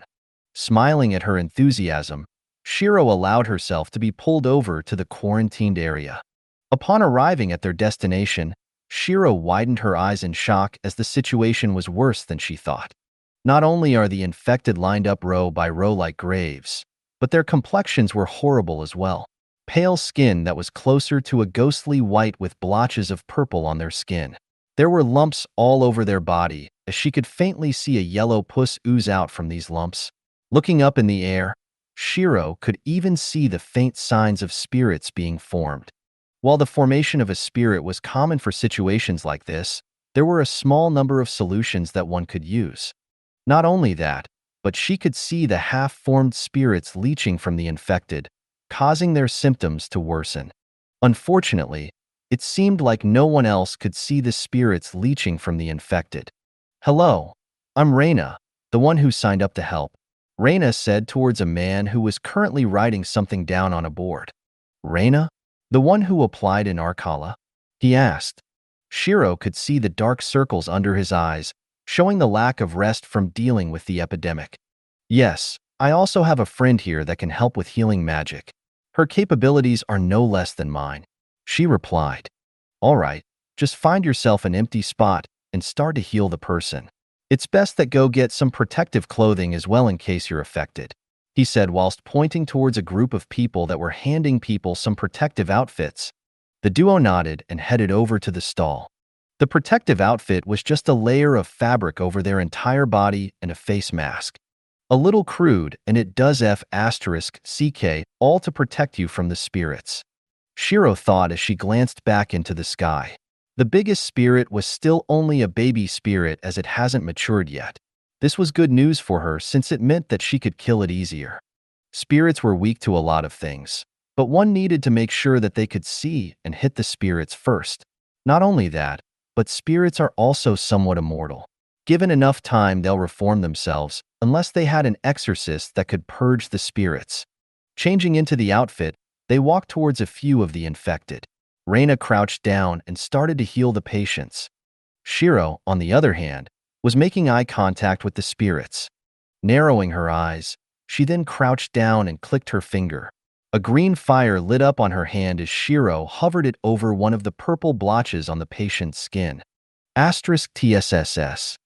A sizzling-like sound rang out as the fire was burning away the infection. Since her fire was the fire of life that healed anything it touches, it also meant that it was extremely deadly to diseases. Maybe I can purge the spirits with my fire, Shiro thought. Arg. However, the more she hovered the fire over the infections, the louder the patient's screams were. This attracted the main healer's attention as he ran over. "What are you doing?" he shouted, and was about to push her away from the patient. However, Shiro's chilling glare caused him to pause in his actions before glancing at the patient. Much to his shock, the patient's complexion was much better than the other infected that they had treated. The sizzling sound and the screams were due to the green fire that was forcefully purging all of the infected areas. "Can you tell me what's happening?" he asked, as he had never seen a fire like the one in Shiro's hand. "The fire in my hand is one that will heal anything it touches. It is forcefully burning away the infection, so naturally they'll scream in pain. However, once it completely cleanses, then they'll be free from the infections." Shiro replied, but her hands didn't stop. She continued to trace the infection, and after a few short moments, all of the infection was cleansed. Not only that, but the man's complexion looked better than before. "You are a goddess?" he muttered while opening his eyes with some difficulty. "Don't call me a goddess. I don't believe in God, nor do I want to be associated with one. Now if *CK off, and don't come back or else you'll be infected again." Shiro dismissed his sentence and moved on to the next patient. Both the main healer and Reina was shocked at her sudden rejection to God and glanced at each other. "If she doesn't believe in God, how did she heal?" he asked curiously. "Well, she did say that she recreated the effects using mana," Reina replied, as she didn't know what to think of this either. After healing a few more patients and responding with the same lines, Shiro saw that the spirits were getting agitated about her healing everyone. An idea sparked in her mind as she walked over to the main healer. "I got an idea that'll heal the entire area of infected, but there is a slight problem," Shiro said as the healer was curious. "What's the problem?" he asked. If she could indeed heal all of the infected, he would accept the idea without a second thought. "On a visual standpoint, it would look like I set the entire place on fire. Not only that, but the screams will be quite loud as well." The healer paused in realization. It would look like they purged the entire place due to a lack of ability to heal the patients. There would certainly be a few adventurers that will try to stop this even though they didn't know the full picture. "And what do you want me to do about it?" he asked. "Just hold them back and survive." She shrugged. Taking a deep breath in, he sighed. "I'll take care of the intruders. Just heal everyone if you can," he replied. "Great." Smiling at the response, Shiro walked to the center of the infected and crouched down. A neon green magic circle started to expand outwards as sweat dripped from her forehead. Even though her links were sorted out, they were still broken, so she couldn't push it too much. Thankfully, the skill was still within her limits as the circle covered everyone that was infected. Raising up her right hand, a green fire lit up in her palm as she slammed it into the center of the circle. *Boom. Arg. Ghastly screams resonated from all of the infected. At the same time, the magic circle had amplified the fire of life and effectively set the place ablaze. One would need to be blind in order to miss the huge ball of green fire that had suddenly appeared in Hythe. Naturally, as expected, some of the adventurers were enraged about this. Shiro could hear the rioting of the adventurers amidst the screams, but chose to ignore them. Thankfully, the fire seemed to be purging the spirits as well, since she could see their outline growing thinner as time passed. After around 10 minutes of burning, With the occasional break to regen her MP, the entire place was free of the infection along with the spirits. Shiro flicked her wrist and retracted the magic circle. Seeing that the fire had disappeared, the adventurers checked up on the infected and were shocked at their recovery. Shiro, the cause of their recovery, had already snuck away and was walking next to Reina. I've healed all of the infected, though I'm not sure if anyone else is gonna be infected. Shiro shrugged nonchalantly.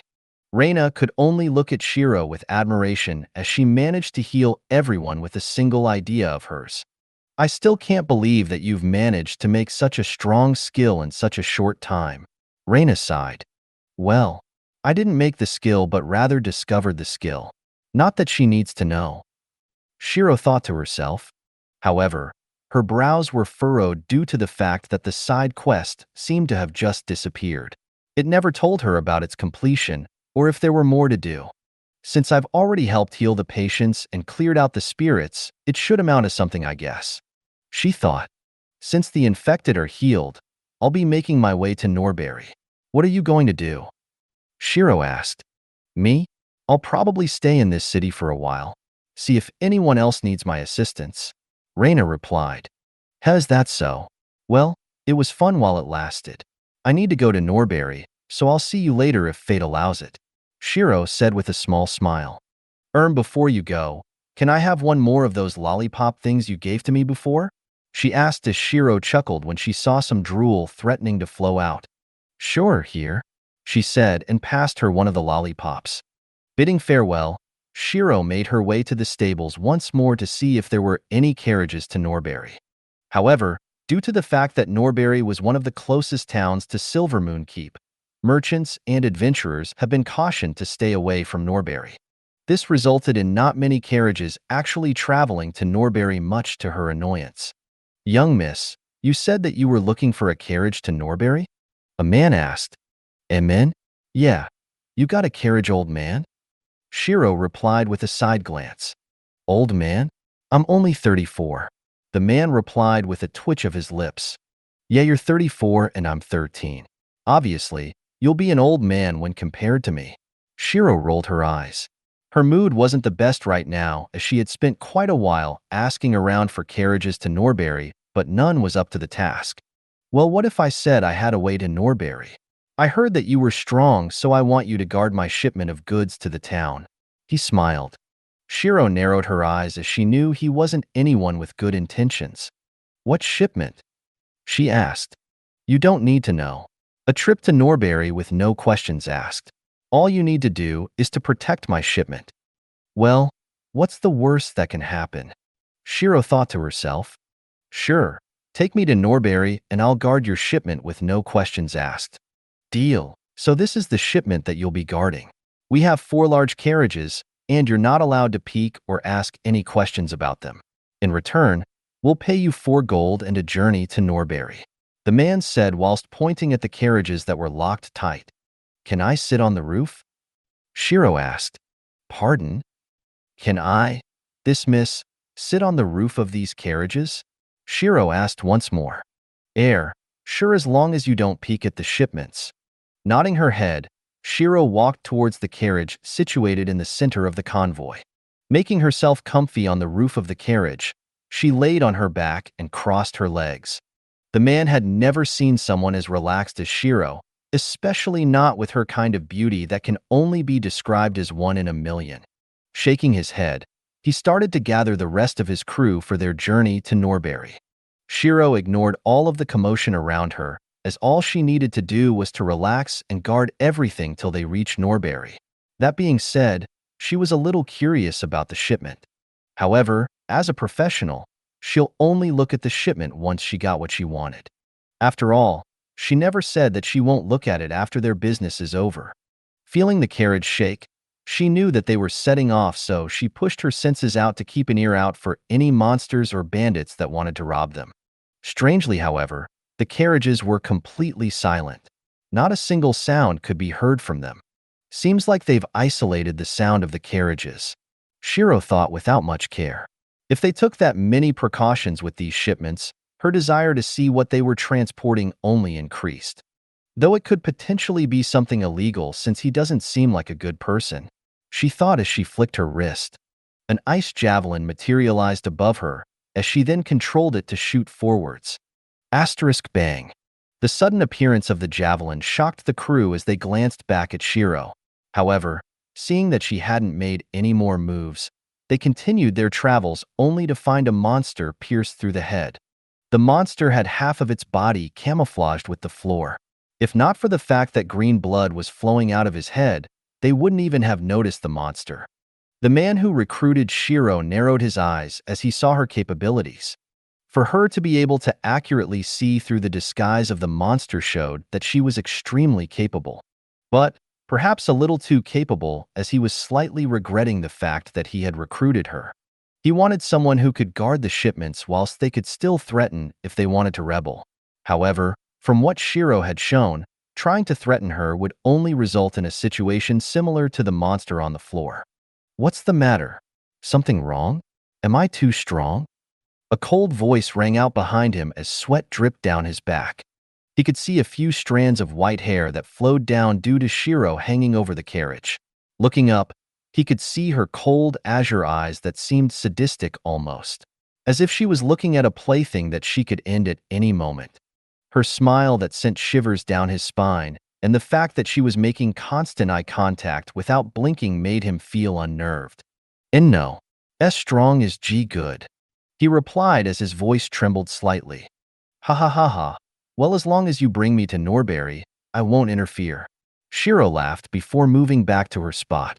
The reason as to why she did this was because his eyes had the same look the hero had when he realized that she was growing stronger than him.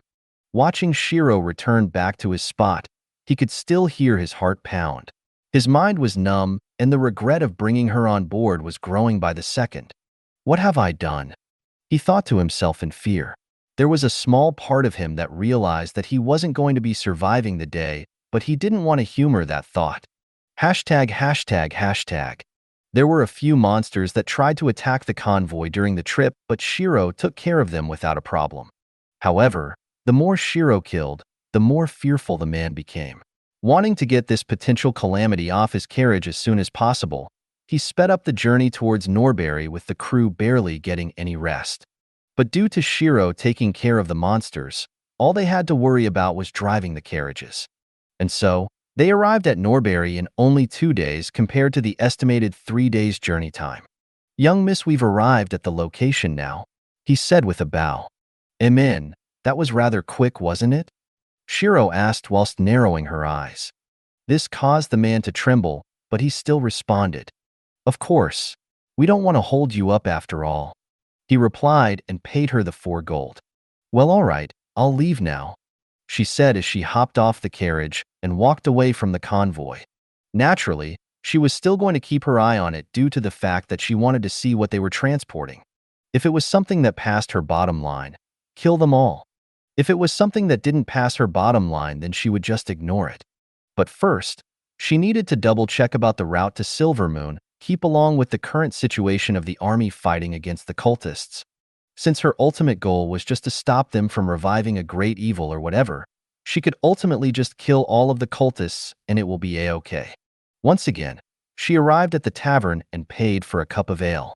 "Can you tell me about the situation around Silvermoon Keep?" Shiro asked. "The army can't break past their defenses. Too many mages on the battlements that keep them out. Not only that, but something seems to be weakening everyone. More people are getting injured and many more are killed," the barman replied. Recently, a lot of youngsters like the young miss in front of him had come to Norbury to ask about the situation at Silvermoon Keep. Most were adventurers that were apparently undertaking a quest, while others were hero wannabes that are seeking to gain fame from this. "Ho, what's the army doing then? For them to persist for this long means that they've either recruited more people or reinforcements came." "A bit of both. Reinforcements from the capital are still making their way here, and the army is currently recruiting strong men from the nearby towns to help drive the cultists back. Promises or lavish rewards and whatnot." He shrugged. "Seemed to work though." "Bah, sure it works in tricking underage youngsters to enlist. The little twats haven't even grown out of sucking on their mother's teat, and they think they can survive a bloody war?" Dream on. The barman scoffed. Finishing her drink, Shiro paid a small tip before leaving the bar. So the army is recruiting in this town. Maybe if I join them, I'll be able to have an easier time sneaking into Silvermoon Keep. Plus, can't charge me for deserting if I split up from the army and charge into the keep, she thought with a small chuckle. But first, time to see what they were transporting. Making her way back to the stables, she saw that they finally started to shift the cargo. She went to the bar first since she knew that they would still be on guard after she left, especially since she demonstrated her power. Only after making sure that she wasn't around would they transport the cargo. In-style Phantom Arts, First Phantom, Illusionary Phantom. Trailing the cargo, she saw that they were shifting the cargo to another carriage. While they weren't looking, she landed beside the carriage and broke a piece off of the container for the cargo. The moment she did that, she was suddenly assaulted with the aura of evil spirits. Instantly backing off, Shiro narrowed her eyes when she saw that inside the cargo was a bunch of dead bodies and a crystal that was leeching off the bodies. A similar sight to Quarantine Zone back in Hive. Ho ho, so they were the ones responsible for the infections. Shiro muttered as a green fire lit up in her palm. Throwing out 6 fireballs towards all the cargo, she created 2 ice daggers and started to assassinate the people transporting the cargo. The first victims were the guards closest to the cargo. Twisting her body, she drove the daggers into their skulls before flicking her wrist, sending their heads flying off their torsos. Clutching her fingers, a handful of ice daggers were created. She waited for a short moment as more guards were bound to appear due to the commotion. As she had expected, all of the guards for the convoy had dropped what they were doing and rushed towards her. However, when they saw who it was, they widened their eyes before turning around so that they could run away. Shiro didn't let them leave as a single flick of her wrist sent the daggers flying towards the back of their skulls and killed them instantly. The main culprit, the one who had recruited her into the convoy, was smart and had run the opposite way the moment he heard the commotion. He knew that Shiro was the one behind it and wanted to run as far away as he could. During his escape, he had the urge to turn around to check the current situation. However, he paled when he saw Shiro in the air. She was grinning while several ice daggers were flying towards him. Before he could even scream, the daggers had pierced his body and killed him instantly. Thawing the ice daggers, Shiro left the area before anyone could actually realize who she was. Since she was still wearing her hood, all they knew was that the killer could use ice magic. Well, that takes care of that, she muttered whilst disposing of her cloak. It wasn't too hard to see where the army was recruiting as there were literal signs that pointed her to the direction. The queue for joining the army was surprisingly long. She could see the excited youth that wanted to become a hero by defeating the cultists. Shaking her head with slight amounts of pity, Shiro queued up patiently and waited for her turn. After waiting for over an hour, it was finally her turn. Name? Shiro. Age? Heir 13. Parents? None. Fine. Class?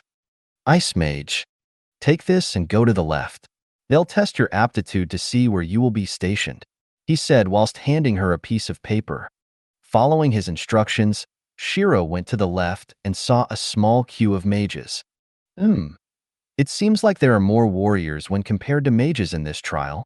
Shiro thought to herself as mages seem to be a little different in this world when compared to Earth. Not only did they need to chant for every spell, but the charge-up time was also slow. Standing at the back of the queue, she realized how tall each of the mages were. Even the shortest mage was half a head taller than her. However, what annoyed her was that all of them were looking at her with contempt.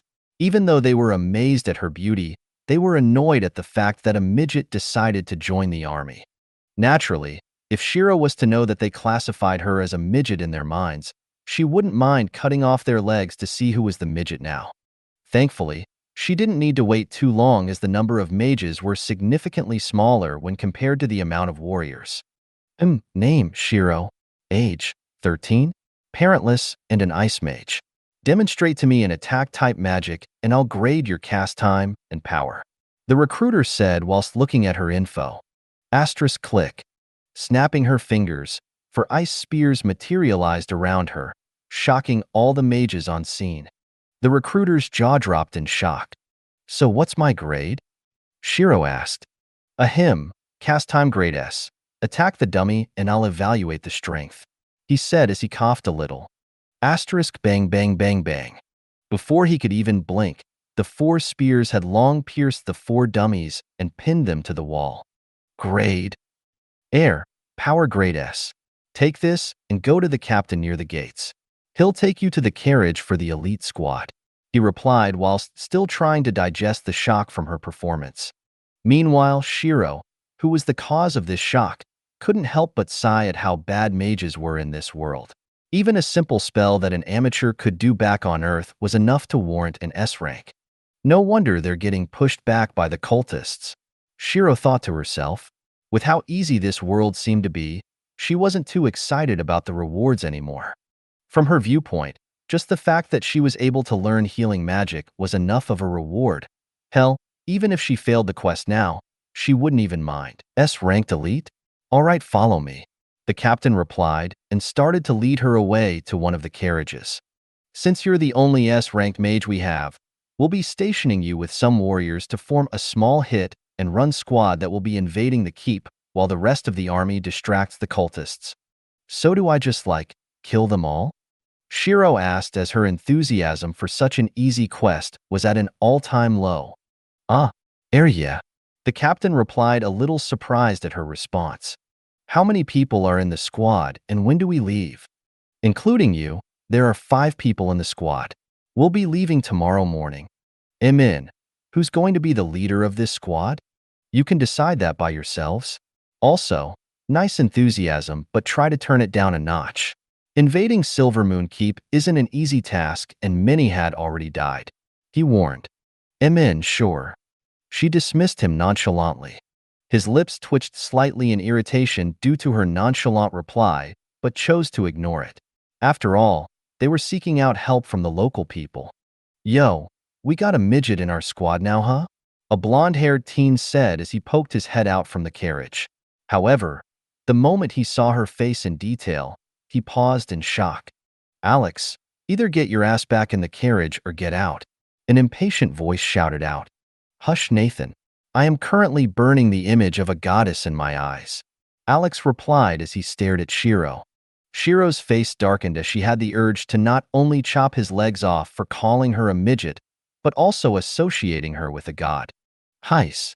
Alex, get the others out. You have a new teammate. Her name is Shiro, and she is an S-ranked ice mage. For people stepped out of the carriage as Alex was the first one to introduce himself. Oh goddess Shiro, I'm Alex Crowford, an S-ranked swordsman, Alex said with a slight bow. He had short blonde hair, blue eyes, and a rather handsome face. His physique was more on the thin side. Currently, he was wearing a uniform much like the others in the carriage. The uniform consisted for a white robe with gold highlights, a black shirt, and some pants.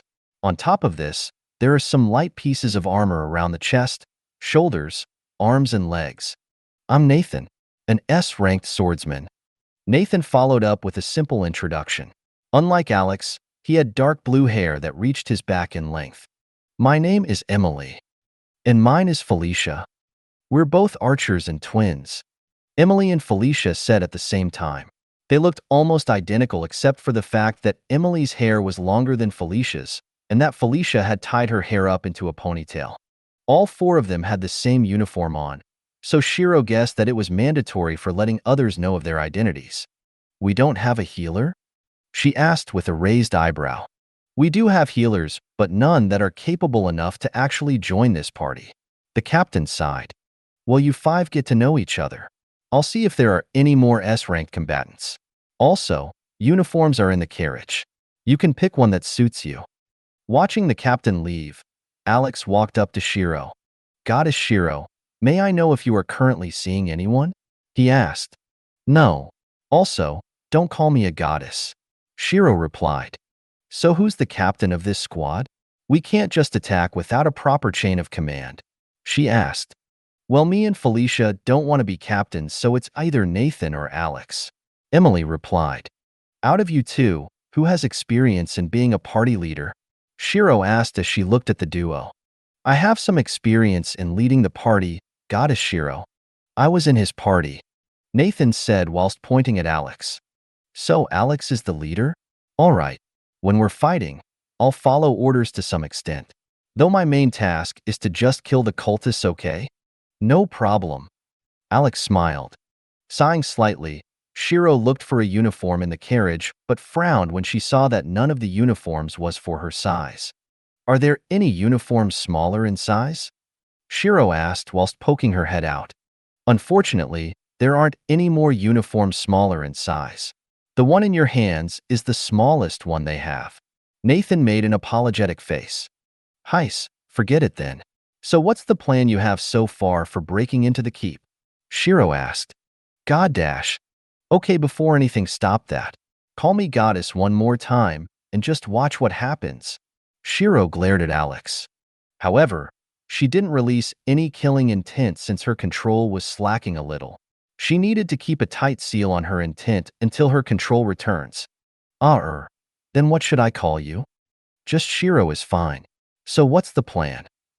Well, we'll most likely be entering through the underground tunnel that they had been digging for the past few days.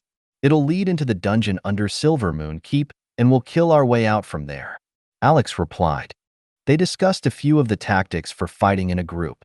Both Nathan and Alex will be at the very front with the twin archers at the back. Shiro will be assisting on both fronts since her class was more suited to that job. But Shiro, you're a mage. You can't possibly beat a warrior in close range, S-class or not. Nathan rejected the thought. Ho ho, really? Shiro smiled. Yes, really. You should be behind the archers since the twins still have some close quarters combat potential with their arrows. But you can't possibly use your magic at close range without the danger of harming yourself. Well, in that case, then we can go for a little spar then. You try to get close to me to prove that mages aren't able to use any magic at close range. If that's what it takes to make you understand the difference between mages and warriors, then so be it. He narrowed his eyes and unsheathed his sword. Great. Shiro smiled and clapped her hands. Hopping off the carriage, the other three made some space for them to have a small spar. Small occasions like this wasn't rare in the army since small conflicts would arrive every so often. Strength is what matters, so they would fight it out to settle the scores. Go Missy. Teach him a lesson, haha. Don't hit her face, or else you can wait for the rest of us to hit you after this fight. The surrounding soldiers cheered in humor as they circled the group and spectated the match. Nathan took in a deep breath as he narrowed his eyes. A battle between two S ranks wouldn't be anything like the lower ranks since they were some of the strongest in terms of combat prowess. So do you want to start, or shall I? I'll let you choose. Shiro asked with a small smile. Humph. Nathan only scoffed at her casual attitude and dashed towards her. Asterisk click. A few ice spears appeared in the air and instantly shot towards Nathan. What? Everyone was surprised at the cast time. The same went with Nathan, but he didn't stay shocked since he was the target. His sword flashed slightly as he swung it in front of him. Switching between a normal grip and a reverse grip, he was able to cut down the ice spears with ease. Ho, not bad, kiddo. Got some capabilities there. Shiro laughed as she stomped down. A huge magic circle expanded out from her and covered the entire area.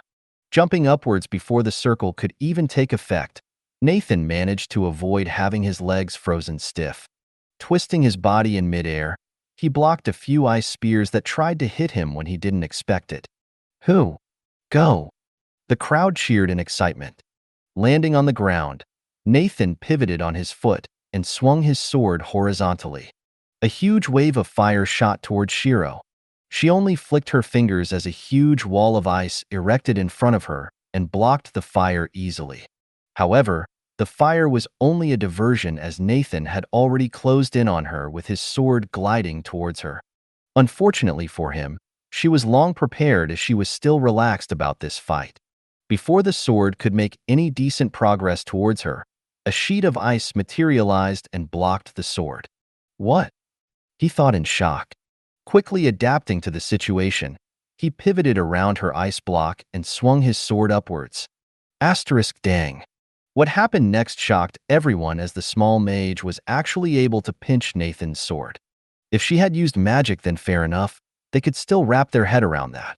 However, she had used her own strength to stop his sword dead in its tracks. Not only that, but she had actually pinched the sword accurately. The amount of strength needed to clamp a moving sword with just their fingers was something that should be outside of a mage's power, and yet, Shiro had done just that. Shame. You should really work on your arm strength, Shiro said whilst giving him a side glance. I would break the sword, but you need it, so I'll let you off with that. Now then, it's my turn. She grinned. Asterisk bang bang. In a short moment, Shiro had disarmed him and slammed her palm into his chest. Gah! A single hit of her palm had actually launched him into the air. Flicking her wrist, the ice spears shot towards him and imprisoned him in the air. Well, do you give up? Shiro smiled as she sat on an ice spear and floated in front of him. Crossing her legs, she waited for his reply. I yield, he replied after a short moment of silence. Asterisk clap. Great. Shiro smiled and let him down from the makeshift prison she had built. With her role as the all-around supporter that will assist on both fronts, the party discussed a few tactics that they could potentially use. Unfortunately, at the end of the day, there were no more S-ranked adventures, so they could only stick with the members they had now. ####. Setting off for Silver Moon Keep early in the morning, the girls and boys were in separate carriages. However, Alex seemed to be infatuated with Shiro as he was walking next to the carriage. Even when she would glare at him or attempt to hit him, he would make a perverted face that instantly repelled Shiro from making a move. Her logic being, if I hit him, it would probably be more of a reward than actual punishment. Which, unfortunately, was completely true, since not only did he fall in love with her appearance, but also her fighting style. We'll be arriving shortly at the keep, the driver shouted out as the team looked out the windows. I didn't expect the F***er to be so big, Shiro muttered while looking up at the tower that seemed to pierce into the heavens themselves. Not only that, but large walls and smaller towers surrounded the main building with layers upon layers of protection. Language, Felicia called out from the opposite window. URG. But how else can I express my current thoughts about the tall bastard? Shiro asked with a raised eyebrow. During the trip, she had gotten to know the twins a little better, with Emily being the rather childish one of the pair and Felicia being the proper kind of lady. Perhaps you can say tower instead of the vulgar language you're currently using, she suggested. But that doesn't have the same feeling, Shiro responded. Fufufu, don't worry about it, Shiro. Feli is just like that. Emily laughed. I'm saying this because you are young. If you don't correct yourself when you're younger, it's harder when you grow up. Not only that, you'll scare away your potential suitors. What if you don't get a husband? Felicia replied. This miss had already reincarnated. At this point, I don't think I can be classified as a youngster anymore. Shiro thought to herself. If you can't find a husband, this one will gladly take you as my wife. Alex cried out. Scram. Like hell I want to marry you. Shiro retorted. Even if she did want a husband, I don't think a masochist like you would be on her list of candidates. Nathan rolled his eyes. Che, as if I'm a masochist. I'm only willing to let Shiro harm me for fun. No one else. That's the definition of masochist. Dumbass. Nathan scoffed. Shiro ignored the duo's banter as they were arriving at the camp. She almost saw the depressing aura of the army as they failed day after day. Well, it seems like they need something to boost their morals up. Shiro thought to herself. Not that she'll take that role. Her concerns lay with stopping whatever was happening in the tower. Nothing more, nothing less. That and the fact that she could see a goddamn shadow dragon resting at the top of the tower. Seems like I may have found the final boss for this trial. After she had gotten off the carriage, everything was pretty simple. The captain would introduce them to the army, while all they had to do was to stand still and look pretty. Naturally, there were a few discontented soldiers that were annoyed at the fact that Shiro was an S-ranked mage that was placed in the elite squad. A few short spars with Shiro shut them up. Currently, they were in a tent discussing the next steps that they should take. The cultists are bunkering down on the second layer of defense. The moment we break through the first line, We'll be pincered by the mages, so that's why we haven't made any decent progress in that front. The commander said whilst pointing at a map of the keep. Can't you go around the back? Pincer them and spread their manpower. That would be a good idea if they didn't have summon monsters. They seem to have an unlimited amount of summoners that can replenish their manpower. With every one monster, we kill 2 more appear. The commander sighed. Then what if we bombard them with every mage we have? If we continue to bombard them, surely they'll run out of summoners. It isn't going to be that easy. Shiro suddenly cut in. Oh? Why? The commander asked as he was eager to know of her thoughts. Since she was an amazing mage, she may know something that they don't. The source of the monsters originates from the top of the tower. You can't see it, but there is a huge shadow dragon. Every second, it's collecting a sort of miasma from every direction. Not only that, but it spawns the monsters from that miasma. So unless we take care of the dragon, we won't be able to get rid of the monster soldiers. Shiro explained seriously as she had a theory about the dragon. When she saw the black miasma, she noticed that it was very similar to the spirit's aura from the places where they were infected. Back in Hythe and the cargo that she had burnt, they had a type of infection that killed the people and fueled the spirits. Her theory was that the life force of humans feed the spirits while they funnel their power into the dragon. If Hythe and Norbury had these infected areas, then surely the other towns would also have the infection. Regarding this, they had 2 choices. Either destroy all of the infection and the spirits or kill the dragon. Naturally, the easiest would be to kill the dragon. However, even if she killed the dragon, there was no telling if the spirits would stop. All that they'll achieve after killing the dragon is make the spirits lose their target. Once that happens, all of the power would be used for themselves, allowing them to grow at an outrageous pace. How can you see it then? They asked. Because I can. That, and I believe that you should have news about infections breaking out in multiple towns. I believe that it is the work of the dragon, so not only do we need to kill the dragon, but we also need to stop the infections. Shiro retorted as she crossed her legs. I do indeed have news about a recent epidemic that had been spreading rapidly through the towns. However, from what I've heard, healing magic doesn't work on them. The most it will do is relieve the pain of the patients, but not cure them of the infection. The commander frowned. That's because the source of the infection is spirits. You'll need to find exorcists to actually cure the patients of their infections. Have the exorcists kill the spirits while the healers tend to the patient, and you should be able to resolve the epidemic. Shiro waved her hand. What's an exorcist? The commander asked. This world is F***ked. Basically, an exorcist is someone who can kill spirits / ghosts / phantoms and the likes. They'll be able to see supernatural forces and help purge the evil spirits. Shiro tried to explain. This is the first time I've heard of something like this, but I do know that the saints have a skill that sounds similar to what you're describing. Purification? Shiro asked. Yes. Purification can work, but it's still better to get an exorcist.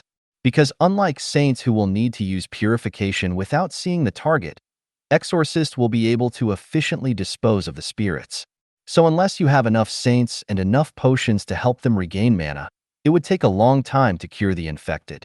Not only that, but since you can't see the spirits, you wouldn't know if a spirit escaped or not, and an infection could break out once more in the future. Shiro warned. How do we get something we never heard of before? The commander asked as the corner of his lips twitched slightly. Arg. I don't know. I'm an ice mage, not an exorcist. Plus, I'm only 13. It's not like I have the key to all the knowledge in the world. Shiro replied as she had the urge to flip the table. She didn't know exorcists trained to get their class as she never needed that information. With him asking her about how to get one, it was akin to a child asking why the table was called a table and why the sky was called a sky. I only know about exorcists, okay? I don't know how they came to be. Cough cough. The commander coughed in embarrassment as he realized that they, a group of grown men, were depending on a 13-year-old for answers.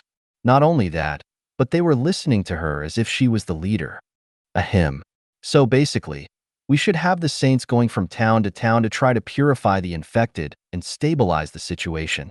Since we can't fully solve the issue, we'll have to make do with what we have right now," the commander said as he regained his bearings. However, even if we try to stabilize the situation, the pressing concern about what they're doing inside the keep is still a mystery. And like Shiro had said, there is a shadow dragon of sorts producing the manpower for the cultists. I have a suggestion, one of which you already know, but with some minor adjustments," he said as he drew their attention to the map. "Like before, we'll have you enter the keep through the hidden tunnel that we have been digging for the past few weeks. Once you get inside the keep, I want you to eliminate all enemy forces and try to bring back any intel you can get your hands on. Also, if you find a way to kill the dragon, kill it. No mercy. If the dragon dies, the cultists lose their advantage of manpower. And once they lose that advantage, we'll be able to storm the keep without any problems," he continued as he glanced at the group.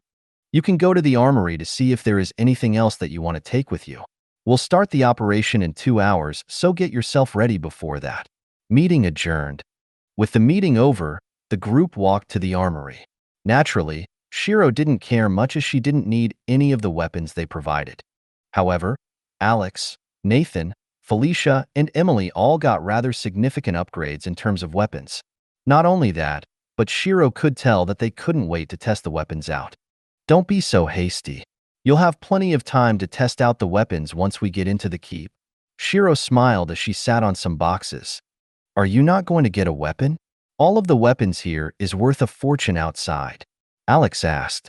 "My weapon is my magic. Why would I need to get some cold weapons?" Shiro raised an eyebrow. "In case you enter a mana-restricted zone, or if the corridors are too narrow for you, you can get a pair of daggers to help you with fighting off the cultists," Nathan said whilst throwing a pair of white daggers to Shiro. Shrugging her shoulders, she didn't reject the daggers since he does make a point. After all the preparations were done, they started to walk towards the hidden tunnel that they had dug out. They couldn't go with carriage since it'll be too eye-catching. "Here we are. The commander told me to pass this message on to you. Remember, once you're inside the keep, kill all the cultists, no mercy. Bring back any intel and kill the dragon while you're at it," the guide said as he gestured to the hole in the wall. "Consider it done." Alex grinned as he led the party inwards. Following behind Alex, Shiro would occasionally glance at the walls. It gave her an odd feeling as if it wasn't a wall but in fact, a living being. Narrowing her eyes, she would make a mark on the walls every few steps just in case.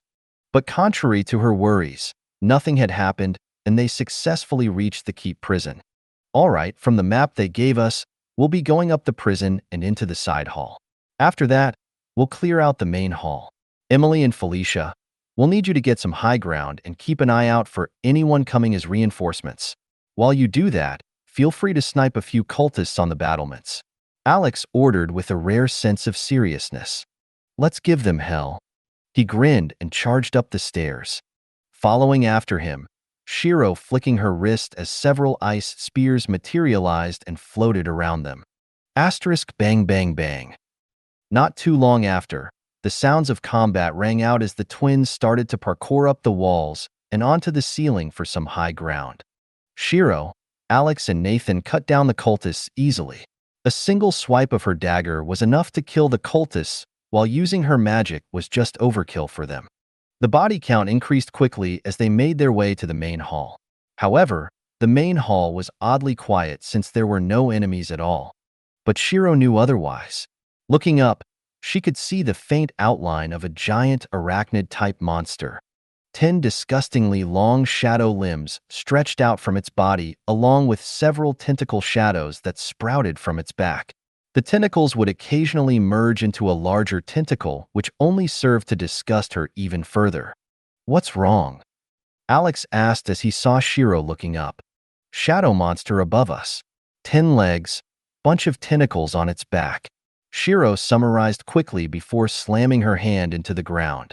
*KRRR. 5 ice pillars shot upwards and stabbed the monster on its back. Kisha, suddenly screaming out in pain due to the ice that had pierced its shell, the monster collapsed from the ceiling and slammed against the ground, causing a cloud of dust to appear.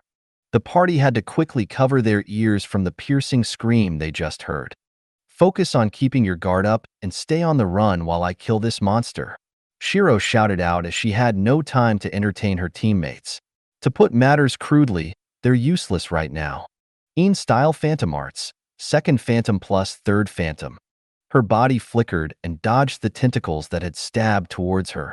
Slashing her dagger, Shiro frowned as she realized the lack of damage the daggers had done. Throwing the daggers away, she constructed a few ice spears with a single snap of her fingers. "Kisha!" The monster roared out before stabbing all 10 of its legs into the ground.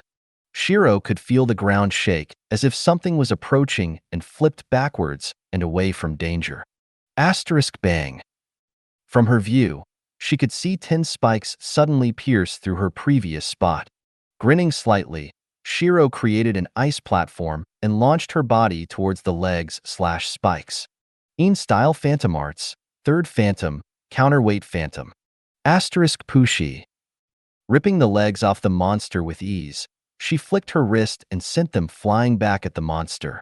Only just understanding the difference in strength between it and her, the monster turned its body and attempted to run away.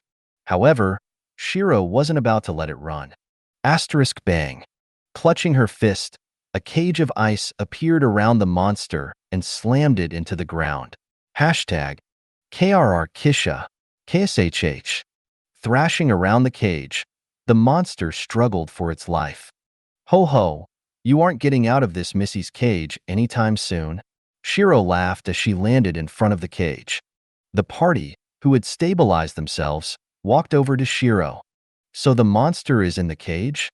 Alex asked as he glanced at the cage skeptically. He could hear the monster, feel the shaking from each of the movements, but he could not see or sense the monster.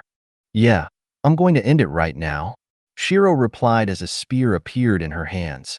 She stabbed towards the monster with a single swift movement. However, the monster curled up its body in an act to defend itself. Ding. To her surprise, its shell had actually deflected her spear. Frowning slightly, Shiro narrowed her eyes and observed the new armor. The armor was constantly rotating to deflect any incoming damage. To make matters worse, she couldn't find a spot for her to attack. She circled the monster a few times before she found an opening. The natural defense. A part of the body that not many would think about guarding during a fight. Lateral rectum. Previously, she had stopped going for this weak point since there was no need for it. In fact, going for the weak point in those situations would only decrease her killing efficiency. However, a perfect opportunity had presented itself, both literally and metaphorically. Creating a bigger spear, she took aim. Style Phantom Arts, third Phantom, counterweight Phantom. Bang. Crack. The party could hear something break as they suddenly felt a sense of sadness for the monster. Strange, they thought. Thank you for watching. I hope you enjoyed today's episode. If you did, please like, share, and subscribe.